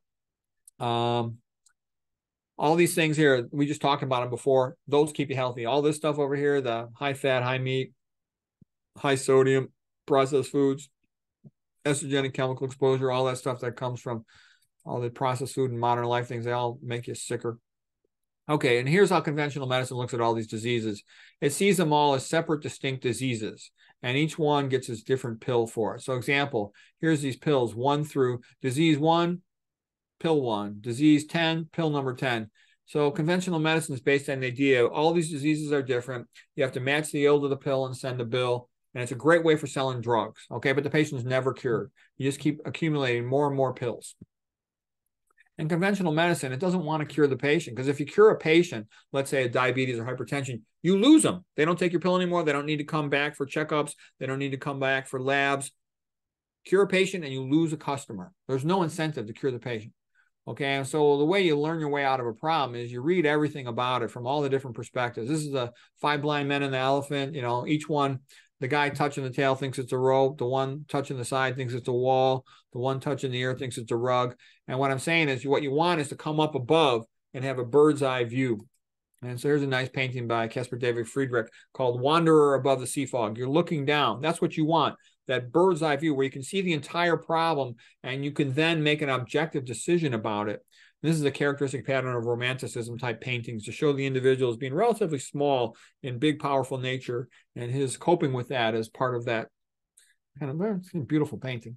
All right. So what I'm saying is if you do it from now you do it from a nutrition-based perspective, you say, gee, all of these problems are abdominal pressure syndrome or lack of dietary fiber. So if I just eat my dietary fiber and avoid the things that cause leaky gut, I can avoid all this stuff. Okay. Solution without a pill. All right. And then you look at hypertension, diabetes. Well, they're due to high fat diets and a little bit also due to these other things. I'll just avoid the bad stuff. I'll do the good stuff. I'll eat my plant foods, get my potassium, magnesium vasodilators, and my nitrite precursors and nitric oxide vasodilators, and I'll probably avoid all these problems. Okay. I call this God's way of healing versus man's way. It's cheap. It works. Doesn't cost you any money. Anybody could do it. Why wouldn't you want that? A little more complex for cancer. There's some mutagens that are relevant. A little more complex for dementia. There's excitotoxins, circuitoxins, etc. EMF, TBI. So that's more complicated. I've talked about that previously. We'll briefly allude to it, but we're not getting into much detail on that today. And here's the chart of the diets. Typical American eats Standard American diet, high fat, high meat diet, high oils. They get all these diseases here. East Asians like Japan, Korea, China, they used to eat a lot of the white rice diets, and that was actually good because that's only about 1% of its calories from fat. The thing that would get them in trouble, like the Japanese, are eating tons of sodium, and that will cause hypertension. They're also smoking like chimneys. That'll cause hypertension as well, elevate hematocrits. So they would have some problems from that, okay? But they were actually better off than the Americans because of the low-fat nature of their diets. South Asians, like people from India and people eating an Indian diet, even though it's a largely vegetarian, a lot of them, they're relatively skinny. The problem is they got a lot of diabetes, and I think it's because they eat too much fried food. They get the omega-6 cooking oils, they fry them, they get all this lipid peroxidation, and then you get into the Tetsumori Yamashima theory of omega-6 cooking oils leading to lipid peroxidation, toxic aldehydes, hydroxynonenal, and even then he further describes it as something called the Calpain-Cathepsin theory. The bottom line is omega-6 oils destroy your tissue. Okay, they're bad for the pancreas, they're bad for your brain, they're bad for your memory center, the hippocampus, they're bad for your hunger center, the arcuate nucleus of the hypothalamus. Bad, bad, bad. You don't want to eat them. I will never eat anything with a drop of oil in it. Okay, low fat, low sodium vegan. Gee, you minimize your risk of all this stuff. Why wouldn't you want to do that? It's the best option there is. By the way, I'm not an animal rights person. I wish animals well. Everybody should be nice to animals, and I think it's nice. But what I'm trying to say is this is entirely based on health, okay? If I thought that it would make me 18 years old again, I would eat a steak, but it doesn't, so I don't. So I'm just letting you know, this is entirely based on that, okay? This is a starch-based diet here. So what's the point of starch-based diet? When you eat starch, starch is a plant food. It's a polymer of glucose. Typical examples would be potatoes, sweet potatoes, rice, beans, peas, quinoa, oatmeal. So it's a plant food that is a polymer of glucose, meaning a bunch of glucose molecules all stuck together, kind of like what glycogen is in a human, is storing a bunch of glucose molecules all together into a big polymer. Polymer just means polymer, multiple components of the same thing. You got the glucose that's surrounded by fiber. So what happens is it goes into your stomach and it's low caloric density. There's Chef AJ word, low caloric density. That stretches your stomach. And when it stretches your stomach, you get early satisfaction of hunger. It goes into your small intestine. Now your intestinal enzymes, they got to peel that fiber off of the glucose before the glucose is absorbed from your gut to your blood. And this takes a lot of time. So you get early satisfaction of hunger from the low caloric density, and then you get a prolonged satisfaction of hunger from the slow digestive absorption process of separating the fiber from the glucose. So your glucose comes up kind of gradually and it stays normal a prolonged amount of time. You're in the zone, a healthy blood glucose level, and you satisfy your hunger with the fewest number of calories. That makes you skinny, okay? If you have a bunch of simple sugars, you can spike your blood glucose fast, comes down rapidly. That's called rebound hypoglycemia. You don't want that because that'll lead to a roller coaster effect, okay? Okay, so that's why starch is a great food. And the majority of your calories should come from starch. There are some people doing really well eating fruits. That's a separate topic. Fruits and fruitarian type diets, that's a more complex topic we're not going to get into. And for most people, it's not practical. They don't have enough access to fruits. They don't have enough money for them. They don't have storage option, etc. Okay, real quick on the patterns of atherosclerosis. This is the typical Western or atherosclerosis. Number one spot they get problems is the coronary arteries of the heart. They also get a lot of carotid atherosclerosis. They also get a lot of atherosclerosis in the Johnson. In the Western world, tons of men are impotent at a relatively young age, okay? I can remember I had friends asking me for Viagra in their 30s and early 40s. I'm like, holy crap, that's not good. The Japanese sort of problem, the Asian atherosclerosis pattern was to get it intracranial, and that's associated with hypertension from the real high sodium diets and the real smoking all the cigarettes, okay? Some people have both. Whereas in comparison, you look at the northern Mexico, Tarahumara, living in Sierra Madre Mountains, Copper Canyon area, for example, they used to be combined with the Pima. After the Mexican-American War, the Pima were absorbed into Arizona. They eat the standard American diet. There are tons and tons of people, fat, sick, diabetic, hypertension. Tarahumara is still pretty good health, and they can run 100 miles in 2 days. So here's the Tarahumara running ultra marathons. Here's the Pima, fat and sick, getting all the characteristic surgical scars of Westerner, eating a sad diet. Here's a Yanomamo in the Amazon jungle, eating plant diets. They don't get any high blood pressure, okay? And it goes on and on. It's always the same story. The people eating the plant foods, they're relatively skinny, without hypertension or coronary artery disease. Same thing with Kenya. I told you about the Kenya, the lack of hypertension there in 1929 when it was tested out, okay? In Finland, they did something like the reverse process. They had a lot of people fat and sick with a lot of heart disease dying at a young age. And they did what was called the Karelia Project. This guy, Pekka Puska, was a doctor who kind of led the project. And by optimizing their diet and quitting smoking and minimizing their dietary sodium, they had an 84% drop in cardiovascular mortality. It's a giant drop, okay? It's a pretty famous thing.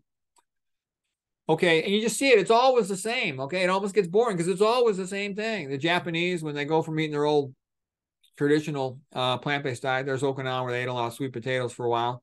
They move to Hawaii. They sort of get partially Americanized, westernized in their diet. Their health gets worse. They go to California.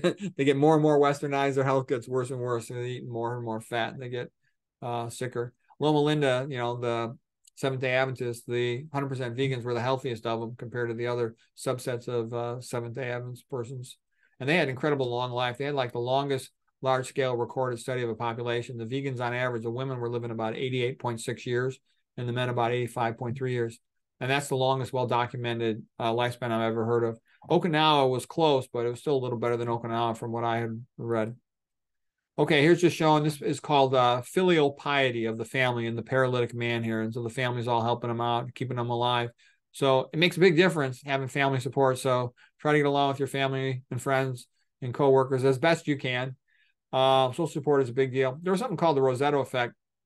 That was Italian families in Rosetto, Pennsylvania, where they used to all live together, you know, mama, papa, grandpa, the kids, the nephews, the cousins and stuff. And so what would happen is, you know, if Guido loses his job, he can live with his mom, he can live with his cousin for a couple months till he finds a new job, versus a guy on your own in the city, you lose your job, you're screwed, okay? So they had demographically matched populations, same amount of cigarette smoking, same amount of drinking.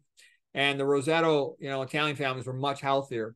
And then America became more and more spread out. People moved farther and farther away from their town of birth, and they lost that benefit. So the Rosetto effect lowers stress, brings happiness, makes you healthier. So getting along with other people makes a person healthier. So it's good to have. They talk too about the blue zones. The centenarians, people who made it to 100, they all tended to have relatively good sense of humor, relatively good sort of personalities that were easygoing, would make the most of a situation. So, you know, make lemonade out of lemons, if you will, because we all get screwed on some things, or we're sad about some things, have our disappointments and frustrations, but you'll learn to kind of roll with it. Okay, see a bigger picture. I like the Marcus Aurelius quote: "A man should be like a rocky cliff, and though the waves will break against him all day long, the cliff stands firm." So basically, you don't get bothered by little stuff. A good example is that, like, I hung out with this one emergency room doctor when I was a medical student. I just called shadowing. And I noticed that he didn't get flustered by any of the chaos, difficult situations he encountered. And then he was able to go to the next room. I go, how do you do that? How do you not get emotionally upset or anything when you have all these complex, you know, sad situations? And he's like, if I got emotional about this patient in this room, I wouldn't be mentally ready to go see the patient in the next room. And so anyways, what I'm trying to say is, when you think that way, it just helps. It's a stoic philosophy, but it helps. I do it myself. I always like, they could always hurt me more, in the sense that there could always be more work piled on me. Whatever it is, I will do it. Whatever it is, I will do it. And I just crank through all the work. And that's a good way to be. Okay, I love this painting. I think it's the most beautiful landscape painting ever made. This guy, Albert Bierstadt, he was awesome landscape painter from the mid-1800s. He has a whole bunch of magnificent paintings that are all almost as good as this. He's a magnificent landscape artist. So anyways, why am I showing you this? Because there's something called biophilia. To see a beautiful scene from nature, it makes us happy. We just like it. So if you have some ability in a convenient, positive way to encounter nature, that'll often make you happy, or whatever it'll be for each individual. It could be growing a garden. Okay. And, you know, I love Ayn Rand's quote: "Art is a concretization of metaphysics," where you state, this is important, this is good, that's why I'm painting it. So what the painting reflects back to you, it's highly relevant, morally, philosophically, and this is magnificent. Okay. The best source of happiness comes from who a man is. This is a quote from Arthur Schopenhauer. He says, "A happy life is impossible. The highest a man can achieve is a heroic life." And so what I mean by that is, if you have a sense of the purpose of my life is whatever it might be, to do this good deed, to achieve something in an area, to take care of this person in your family, if you feel like you are acting and behaving consistent with your highest aspiration, you like yourself and you're happy. So your happiness comes from doing what you believe is right, more so than seeking, you know, cheap thrills, temporary pleasures, which come and go and often leave regret. Okay. Helen Keller, you know, the famous blind lady, happiness comes from loyalty to a worthy purpose. Devote your life to a good purpose, make it a work of art. So that leads to happiness. And having a strong sense of purpose enables you to endure other things and to bounce back from them, to being resilient. So I like this quote here. This is from Viktor Frankl. The gas chambers were ultimately prepared in the lecture halls of nihilistic scientists and philosophers. Atheistic Darwinism is what leads to this sort of thing. The quest for meaning is the key to mental health. Meaning is strength. Our survival. He was a psychiatrist too, and I can tell you other psychiatrists came up with the same conclusions. Thomas Shaw's and other ones too. It's the meaning that helps a person bounce out of sadness, adversity, difficulties. Okay, so Dr. Frankl continues. Our survival may depend on our seeking it and finding it. If we can find some meaning to put at the center of our lives, even the worst suffering becomes bearable. Once an individual's search for meaning is successful, it not only renders him happy, but it enables him to have the capability to cope with suffering. You don't create your sense of meaning, you detect it. Life is not primarily a quest for pleasure, as Freud had believed. Or is it a quest for power, as Alfred Adler had taught, and as Nietzsche had philosophized? But it is a quest for meaning.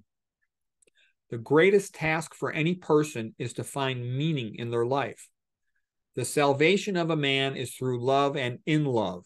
Love is the ultimate highest goal that a man can aspire to. The more one forgets himself by giving to a cause or to serve another person to love, the more human he is and the more he actualizes himself. Self-actualization is possible only as a side effect of self-transcendence.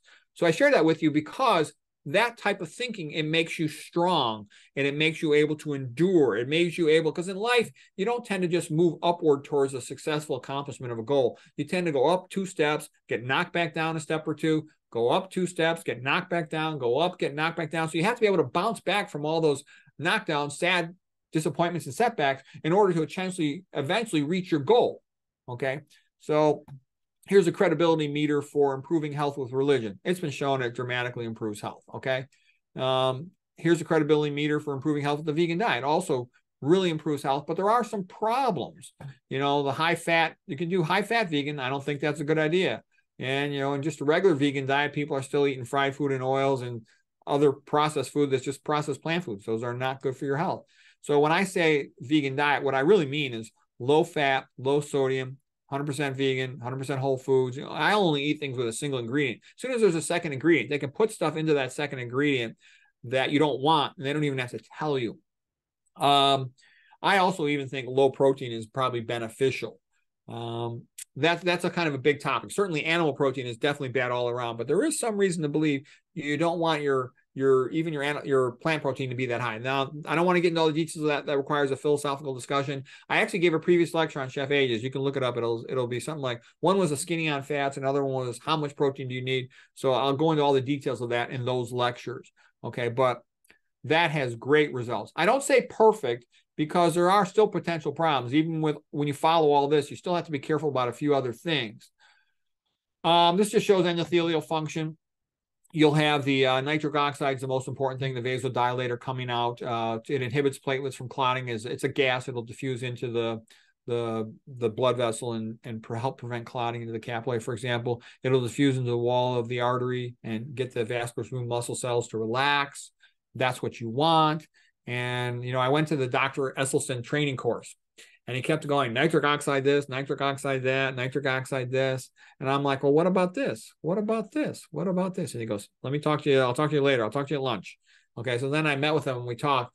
And he's like, Pete, he said, the most important thing I'm trying to do here is make the patients understand they need to eat this healthy way to maintain nitric oxide. If they understand that, they get that, they will be successful. If they don't get that, they won't be successful. All this other stuff, it's just too much in one day. It'll confuse them. And so he's right. I mean, I can't help it. I always want to know all this other stuff, but he was absolutely right. I had that conversation with him. Here's a nitric oxide story. You eat nitrates in the plant food. There's a nitrate, it's NO3. On the back of your tongue, there's bacteria that convert into nitrite. This should actually be an I here. This should be nitrite, NO2. Okay. And then when it goes in your stomach, the stomach acid helps convert it to nitric oxide, just NO. It's absorbed from the stomach into the blood, travels throughout your body, having a systemic vasodilator effect. Systemic just means throughout the body. Okay, and sunshine's like that too. You've got nitric oxide precursors underneath your skin that are released when you walk out in the sun. That's why when you walk out in the sun, it feels so good. Okay, and you want to avoid things like F minus toothpaste or mouthwash that could, kill the bacteria in the back of your tongue, and then they're not available to make this conversion. Okay, and I know it has to happen kind of quick. Chew your food, let it sit in your mouth a little while. Okay, and if you're on a PPI, proton pump inhibitors in your stomach, it'll decrease your stomach acid. You can also decrease this last step to go from NO2 to NO. So, anyways, getting those nitrates, it helps to optimize your blood pressure and your blood flow to your tissues. Okay, and there's always a sort of a struggle between antioxidants versus oxidants. Okay, antioxidants are things that come from plant foods like vitamin C, beta carotene, and whatnot. And there's some intrinsic enzyme antioxidants inside your mitochondria, for example. And then you have your pro-oxidant things. F minus is a pro-oxidant. Excessive free iron is a pro-oxidant. Fatty acid, lipid peroxides are pro-oxidative, and an oxidative thing is often an electron stealer. It'll steal an electron away from another molecule and it won't give it back. Okay, you get them from plants because plants have to sit out all day in the hot sun. Let's say it's 100 degrees out. The plant can't move, so the plant cannot respond to the heat by movement. Whereas the animal, the person, they go, it's too hot. I'll walk into the shade of the tree. So what I'm trying to say is if you eat meat, you don't get antioxidants, almost none. The animals use them up. But if you eat the plants will have antioxidants. And I think that's partly why we have color vision, is the antioxidants tend to be pigments. And we see them, we see when the fruit is ripe. Our color vision helps us that, a predatory carnivore animal, it doesn't need color vision. It mainly has good motion detectors to see when the prey is moving to chase it. Okay, here's what I meant earlier. The red blood cell is about 7 microns in diameter. Capillary is about 5 microns. RBC has to fold back on itself, deform to fit through the capillary. So if it's stiffened, glycated, for example, it'll have more difficulty passing through there. Pressure goes up. If you got bridging molecules sticking the red blood cells together, stacking them up like a submarine sandwich, and high-fat diets will do this. The chylomicrons will do it. The LDL cholesterol will do it. Fibrinogen clotting protein will do this when you got leaky gut. Elevated uric acid from eating high fructose corn syrup will do it. Then they stick together. Now you got to pump this like submarine sandwich through the capillary. You're going to have to push it at higher pressure to get it through. So that's going to cause hypertension, and that's going to damage the arterial walls, and it's going to lead to atherosclerosis. The higher your LDL, the thicker your blood, the higher your blood pressure. Okay. The more predisposed you are. You can also get, I'm not going to get into all the nuance of this because we can get into nuance. What about if you're smoking cigarettes and taking a statin? Okay, the bottom line is you don't want to smoke cigarettes and you want to control your cholesterol by diet if you can. Okay, and most people can. Okay, red blood cell has a negative charge on its outer surface called a zeta potential that repels other RB cells. That's what you want. RBC, so they don't stick together and clot. The bridging molecules, I just talked about them. IgM antibodies with an infection can do it. And these other things stick it together, make it worse. And they've shown this, Ansel Keys, showed that saturated fat was a big problem back in the 1950s, for example. So then people thought, well, maybe these cooking oils, omega-6 fats will be better, the PUFAs, polyunsaturated fatty acids. But it was shown that they cause just as much a problem or more of red blood cells sticking together, and even a more prolonged effect, predisposing you to atherosclerosis, angina, chest pain, coronary artery disease. Not good. Your ascending thoracic aorta is like a second heart. It's called the Windkessel effect, like that thing you blow air on a fire to sort of help kindle, get the fire going. So anyways, if you chronically overstretch your ascending thoracic aorta by hypertension due to high fat, high sodium diets, eventually you'll lose the elastic fibers in here, and you can't replace them after you've hit adulthood. So you'll lose that Windkessel effect, and you'll need to pump more blood during the initial phase of a heartbeat, the systolic contractile phase. Systole means contraction, like in Greek. So what I'm saying is you're going to lose your diastolic flow, and you'll thus need to compensate by increased systolic flow, and it leads to progressively worsening hypertension. Atherosclerosis tends to occur at bifurcations when the high blood pressure, hypertension is the main risk factor, and high cholesterol causes increased velocity of flow, hits the median divider between the branch point, and then it cycles back as turbulent, chaotic flow and retrograde eddy currents that confuses the endothelium, which is expecting more, antegrade flow, and it'll respond by releasing its antithrombotic glycocalyx, expressing prothrombotic molecules like VCAM, for example, and you form clots there. Okay, that's how atherosclerosis starts. And if you look at carotid CT angiograms, catheter angiograms, MRI, I see this all the time. This is where it starts. Okay, I see this every day. You don't get as much blood supply as you should to the brain. You can deplete the hippocampus of its adequate oxygen and glucose supply, and you can start losing brain cells from these areas. and that's a major cause of dementia. This is a Jack Delatorre theory. It's one of the great theories of dementia. He tied off mouse carotid arteries, and then on the same side of the brain, he did autopsies. Typically, the mouse will become demented about 2 months later. He first expected to see a big stroke on the same side. He tied off the carotid. Turned out it wasn't stroke. It was just shrunken. That's called atrophy. And the mechanism is you're losing brain cells due to the lack of oxygen and glucose, and they go into apoptosis, a gradual cell death, where the cell internal components can recycle itself. The plasma membrane doesn't like, so you look at the brain MRI, you don't see anything except atrophic brain on the same side. Then you say, well, gee, what is it? Why is that a big deal? Not that many people have carotid occlusions. That's true, but lots of people have hypertension causing intracranial atherosclerosis, dropping the oxygen supply to the neurons, which can lead to something similar. It's also been called the vascular hypothesis of dementia. Lots of people have congestive heart failure, weak pumping to the brain. I call them mouse equivalents. AFib, lack of atrial filling, they can end up like the mouse. All right. If you got aortic regurgitation, aortic stenosis, post-CABG, they put them on the heart-lung bypass pump and they run the pressure low so they don't bleed at the anastomosis. You can end up with an underperfused brain. Let's say you got hypertension. Why do you have blood pressure in the first place? To pump blood to the top of your brain, the cerebral cortex on the upper outer surface of your brain. Well, if you overtreat that hypertension, you're too aggressively treated with meds, you drop the pressure too low, you can underperfuse that part of the brain. Not good. Okay, so here's how the anatomy looks. You got the internal carotid artery comes up into the brain. There is an ACA, anterior cerebral artery. I'm not drawing it on here because it'd be too complicated, but I'm drawing the MCA, middle cerebral artery. The lenticulostriates are the small arteries that go up into this level, the basal ganglia level. There's basically three main levels of the brain. There's the basal ganglia of the supratentorial brain. So this is the upper part of the brain. The basal ganglia level, that's where the deep nuclei are. The corona radiata at the level of the lateral ventricles. And then above that is the centrum semiovale because it's in the center and it's shaped like an oval. That's why it's called centrum semiovale. Anyways, every day I look at these things and these lenticulostriates can get sheared off and injured by hypertension and they'll get strokes in this area, in the basal ganglia strokes. We typically call them lacunar. Lacunar means whole. So lacunar infarcts, okay? Up around the convexities, though, if you don't have adequate perfusion pressure or you've got atherosclerosis in these small vessels, you don't adequately perfuse this area here, right next to the ventricles, called the corona radiata, and in the centrum semiovale. And I see tons of little strokes in there. One patient can have 100 of them. Here's diabetes. With diabetes, here's a capillary. Here's a normal one. Here's a red blood cell passing through a capillary, and these little blue circles are the oxygen coming off. Here's a capillary basement membrane. Here's the smooth muscle cells, like next to the small vessels, pericytes in the brain around the capillaries. Anyways, the oxygen has to pass from the red blood cell into the tissue, into the neurons, the axons of the neuron here. And that uses that to make energy so it can function. All right, so what's my point? When you get diabetes, you get thickening of the plasma basement membrane here. With hypertension, you get thickening of the arterial wall, the smooth muscle. And you'll also get collagen laid down in response to injury, for example. Well, as the more you thicken this arterial wall, the harder it is for these oxygen. So there's a lot more blue circles up here than there is down here in the diseased vessel. So you get less oxygen in your tissues. That can add up over time and predispose you to increased risk of neuronal injury and death due to hypoxia, okay? And there's other factors that complicate that. I just want to show you a picture. Here's a good-looking brain. This is a healthy-looking brain. Normal-sized ventricles. There's no periventricular lesions. At the tips of the frontal horns, you'll get a little normal variation with aging, but there's none in the region of strokes. And the brain's tight. It's up close to the skull. Now here is pretty much of a typical looking brain, like a 75-year-old brain. Okay, you got atrophy. The brain tissue is shrunk away from the skull, the inner table of the skull.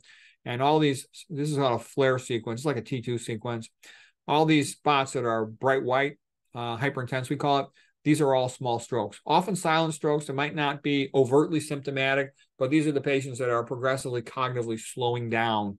And sometimes they'll be overtly, weak, weak on one side of the body, hemiplegia and whatnot. But these little things will just keep adding up until they're become demented. Most common thing that I see is atrophy, with not that much of this, okay? But this is super common, so I just show it to you. You don't want this happening. I see tons of this. I see it all day, every day. And one patient can have like 100 of these little white spots or more. Okay, how does a neuron work? It has an action potential, an electrical impulse that travels from the cell body region, where the nucleus is, down to the synaptic terminal. And it's conducted by sodium channels through the main part of the axon, the elongated part of the neuron.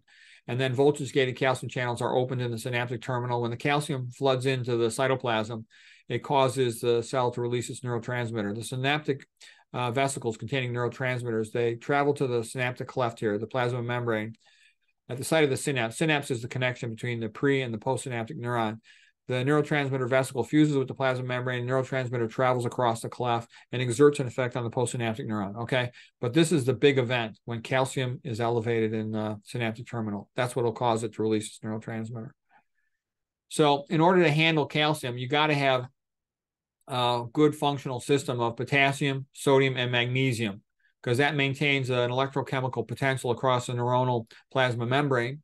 You need magnesium to control the ATP. I'll explain that in a moment. And that's why you want to get your eating correct. Plant foods have lots of potassium, lots of magnesium. That's what you want. That's what our bodies are designed to eat. That's what our ancestors ate. Modern diet, though, is high in sodium. Plant-based diet's low in sodium. Modern diet's high in sodium because it's a preservative and it tastes good, okay? Well, if you eat tons of sodium and very little potassium, magnesium, as most modern people do with their SAD diets and whatnot, then you damage, you dissipate this gradient here, and you need this gradient because it facilitates the ability to pump calcium out of a cell.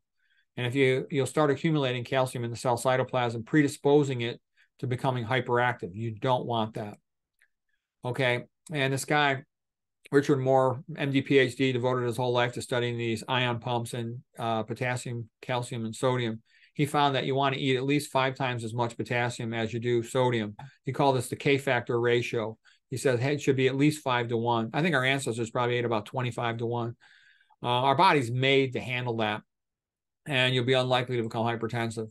And the body keeps the total amount of these things constant because you have to balance all your cations, positively charged ions. And one of my doctor friends said to me, he goes, when I saw this, he said, it was like an epiphany. What I realized was this is such complex physiology that the human body is so much smarter than we are. And we're kidding ourselves if we think we can control things just right, like the conductor of an orchestra, when the body's better at doing it itself. The only smart option is just give yourself the right food and the body will conduct its own orchestra as best as can be possibly done. For us to kind of come along and try to do it is really a distant second choice. Here's adenosine, ATP, adenosine triphosphate, 1,2,3 phosphates. And these have a big, powerful negative charge on them that wants to pull away from each other. That's why donating one generates energy. But the point is, in order to hold them, it's like holding 2 bucking broncos next to each other. You need a positively charged magnesium. So that's why you need magnesium for these ATP reactions, because it holds the phosphates in place until they're ready to be used to catalyze a reaction. So you need magnesium. Where is magnesium? I'll show you on the next slide where magnesium is. Magnesium is located in the center of chlorophyll in your plant food. So you eat your plant foods, you get your magnesium. Okay. Lots of Americans, it's a very common nutritional deficiency. People are just basically deficient in the things you get from plants. They're deficient in magnesium. They tend to be deficient in potassium. They tend to be deficient in fiber, and they tend to be deficient in nitrates and antioxidants, all from plant foods because they don't eat a lot of plants. So just eat the plants. Okay, this is just a little bit more detailed drawing showing that you have electrochemical gradients. It's electric because you have a negative 65 millivolt charge inside the cell, and that's because you're pumping more positive charge out than positive charge in.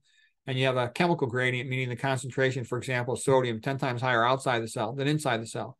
And you go with that gradient. You use the energy of that gradient to pump calcium out. So you need these things working well. And the way they work well is that you eat what you're supposed to. You eat your plant food that's got the correct amount of potassium, the correct amount of magnesium, the correct amount of sodium, and all this stuff functions a lot better. Okay, this is, again, just a more complicated drawing in the context of glutamate. Glutamate's the most important, like 90% of brain neurotransmitter. It's excitatory, causes an increase in activity of the postsynaptic neuron. And I'm not going to go into more detail of this, but I can just tell you it all comes down to how is cytoplasm calcium handled, okay? And then once you want to turn the cell off, well, I was going to show you, here's how you turn a cell off. You need to pump calcium out of the cytoplasm. You can pump it from the cytoplasm into the extracellular matrix, or you can pump it into something called the endoplasmic reticulum. This is the endoplasmic reticulum. It's up next to the nucleus, and it's a calcium storage reservoir inside of a neuron. And so, Dr. Rogers, excuse me, I just want to make sure we have time for questions because we've been going almost 2 hours. Oh, I didn't know. I thought we were okay, Yeah, I thought I was going to know 90. Okay, sorry about that. Yeah. All right. That's so okay. Bottom line is calcium and magnesium got to be. Now, here's one thing I'll show you is I went through all my biochemistry books. I own like 7 textbooks of biochemistry. I couldn't find anything about mitochondrial inhibition. Okay. This is a super important topic. I knew about that it existed because I read about it in some different papers. So then For example, in the Brownlee paper, fat inhibits complex 3. All right. And anyways, then I started going through the literature and I quickly found over 50 mitochondrial inhibitors. This is super important because there's a mitochondrial theory of aging. Some people think it's the main reason we age. There's mitochondrial theories of neurodegeneration. That's my theory, the Peter Rogers neurovascular uncoupling theory of neurodegeneration. There's an expansion of the calcium hypothesis, excitotoxin hypothesis. Mitochondria are the key thing. And what is this O'Neill guy, brilliant biochemist, saying about the immune system? He says it comes down to what's happening in the mitochondria. So what I'm saying is, without even realizing it, lots of these mitochondrial inhibitors are really common. Statins are a mitochondrial inhibitor. SSRI, serotonin selective reuptake inhibitors, antidepressants are mitochondrial inhibitors quite often, and a lot of other common chemicals. Tylenol, okay? Antifungals, the mold inhibitors in all your processed food. And there's a whole bunch more of them, okay? So you want to avoid this. Okay, these are things associated with circuit dysfunction. So circa is sarcoplasm, endoplasmic reticulum, calcium ATPase. That's the way to pump calcium in the endoplasmic reticulum. Lots of these things are common, okay? If you get too much glutamate across the synapse, you overexcite the postsynaptic neuron and it'll die. That's called apoptosis due to excitotoxicity. And so what I'm showing is this is knowable, it's doable. And this is my theory of neurovascular uncoupling. Basically, you got a baseline metabolic rate in a neuron, and you have a baseline glucose oxygen delivery, all right? So you have to keep those coupled. If the metabolic rate goes up, you got to increase the oxygen glucose delivery so the neuron can meet its demands to produce ATP, energy. If you drop the oxygen and glucose delivery due to atherosclerotic stenosis, congestive heart failure, atrial fibrillation, overtreated hypertension, or atherosclerosis, plugging up the arteries, high-fat meals, you run the risk that this neuron is going to go in apoptosis because it's going to have trouble meeting its metabolic demands. If you give a stimulant like caffeine, sleep deprivation, excessive psychological stress, glyphosate, aspartame, then its metabolic rate goes up. And if it don't get enough oxygen and glucose, it might start dying, going into apoptosis because it can't meet those demands, like a kid being given amphetamines, for behavior issues. So you don't want that, all right?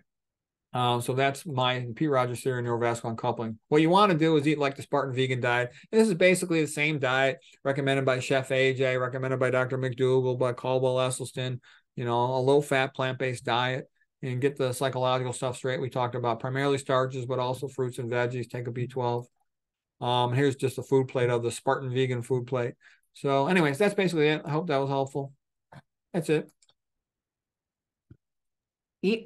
I love your drawings. Thanks. Okay. You must prepare for these for hours. I mean, there's just so much research. Well, it's kind of fun. And also, it's a little bit of a row your boat technique. I keep all my old slides and I see combinations, I see patterns. And the way I do it is I just get an idea. I get a feeling. I go, hey, that reminds me of Antaeus wrestling Hercules. That reminds me of, some other painting, the Don Quixote paintings, I'm currently listening to Don Quixote in my car right now. So it puts me in a good mood. I go, that fits. So I just get this feeling and I go with it, I never heard the Beethoven joke before. That was funny. Yeah. I'm happy to know that you're also always cold, because people always tell me it's because I'm thin, and I am thin now, but I wasn't always thin and I still was always cold. What do we do about it? I mean, I lived in the desert. That was great. But now I'm in Northern California and I am always cold.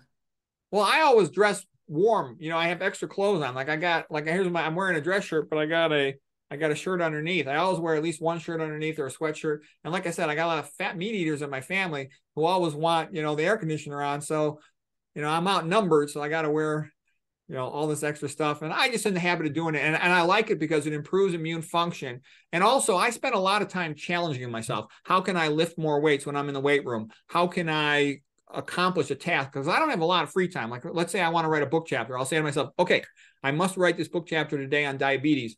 So I'll kind of be working up towards it. Let's say on Saturdays, my plan is to finish that book chapter. I'll get up early in the morning. I will crank. The reason I'm going into this is that I push myself. I know what works and doesn't work for me to generate a lot of productivity. And I know that if I keep myself real warm and I sit right at my desk, as soon as I wake up, I can crank out a book chapter in a day. And whatever it takes, I can do it.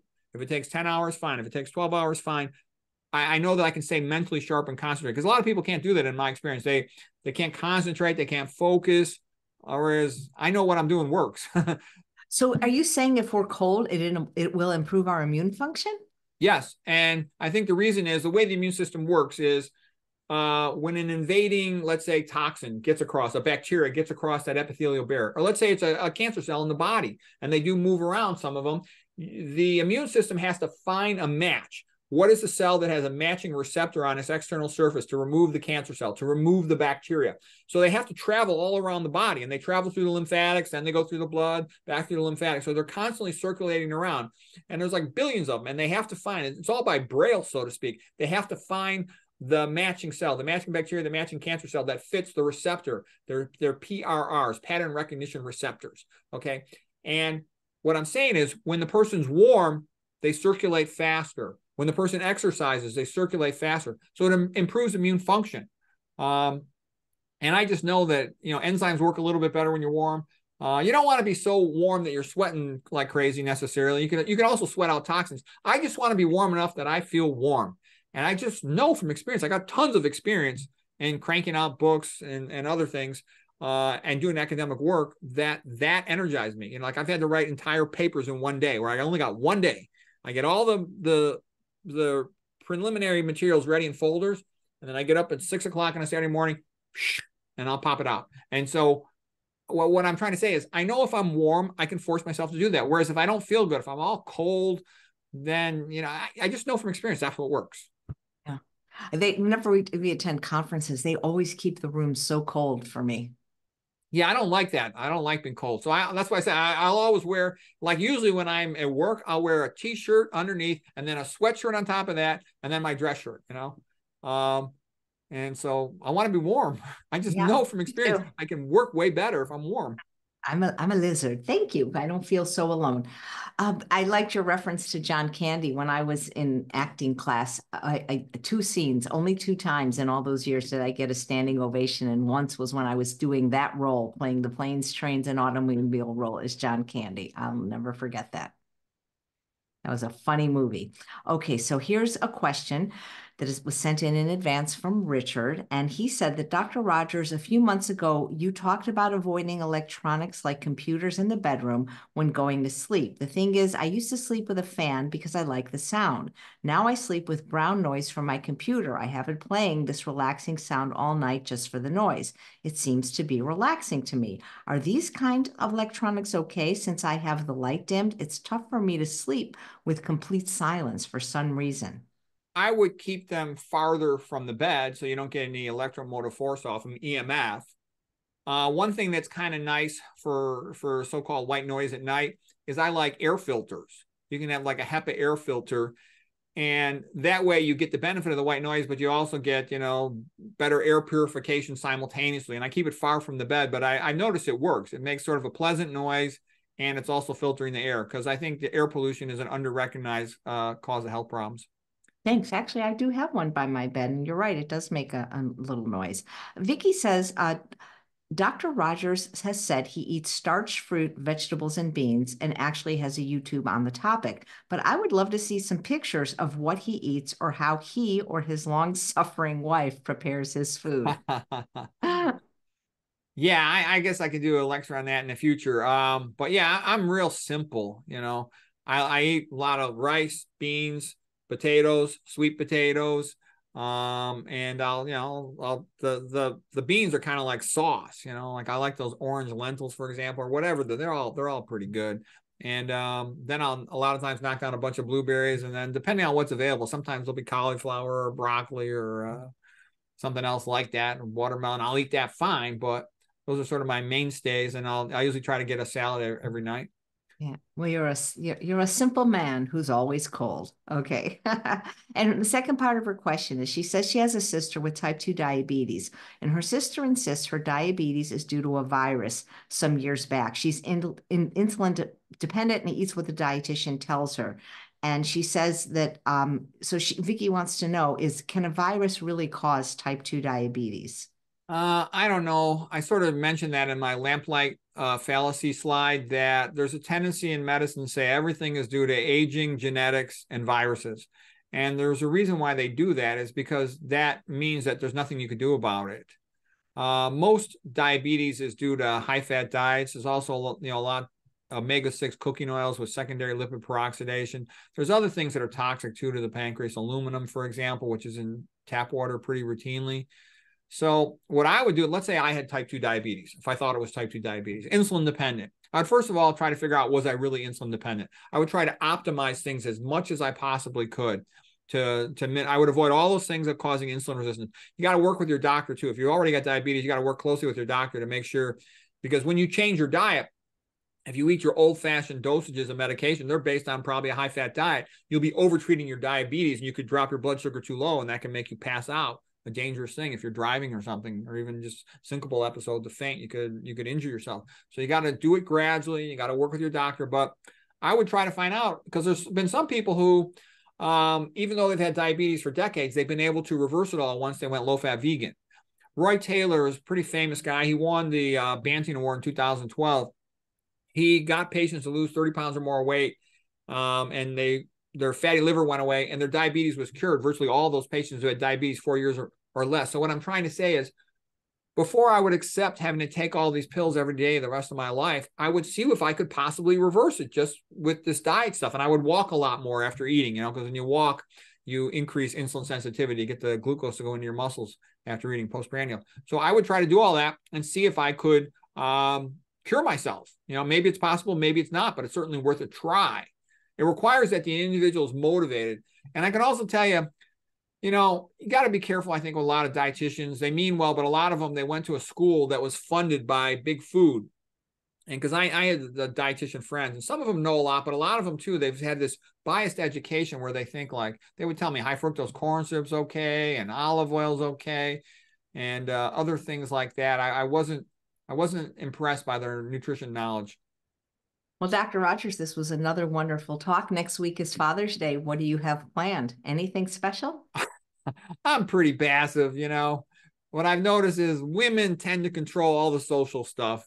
So I'll see what's planned for me, and I'll just go along with it. I don't got a lot of energy for that stuff. And so it'll be nice, but I don't think too much about stuff like that. Maybe you can ask for the air conditioner to be turned. Yeah, for one day. For one day. Okay. Thank you so much, Dr. Rogers. Thanks. And thanks all of you for watching another episode of Chef AJ Live. Please come back tomorrow at 11 a.m. Pacific time for Plant-Based Classics with Lauren Bernick, and she's going to be making easy enchiladas and Spanish rice. Thanks, everyone.